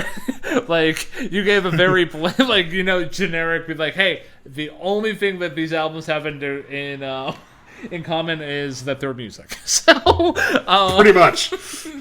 But yeah, dude, I'm ready. What do you have cooked up, man? Okay. Your first option is either stay or go. Oh, okay. I'm going to say stay. Oh, okay. Stay it is. All right. So, your next option is to pick between 2 cities that these albums are associated with. Are you ready for that? I'm ready. Okay. New York City or Nashville? I'm gonna do New York City because the movie I watched today was based in New York City. So yeah, New York City it is, man. Alrighty. So, I'll reveal the answer in 2 parts. The stay part was whether or not we were going to stay in the year of 1994 or go to another year. We are staying in the year of 1994. And because you have picked New York City, you know, it's funny. You mentioned earlier that the album Dookie by Green Day was an attempt for people to seek the new Nirvana after their era had ended. Well, it's time to talk about the end of that era. And it is time to talk about the final album from Nirvana called Unplugged in New York. Oh man. So this is gonna be the first album that we're gonna cover that's technically a live album. Let's fucking go. I'm ready, dude. I'm ready too, man. This is gonna be a fun one.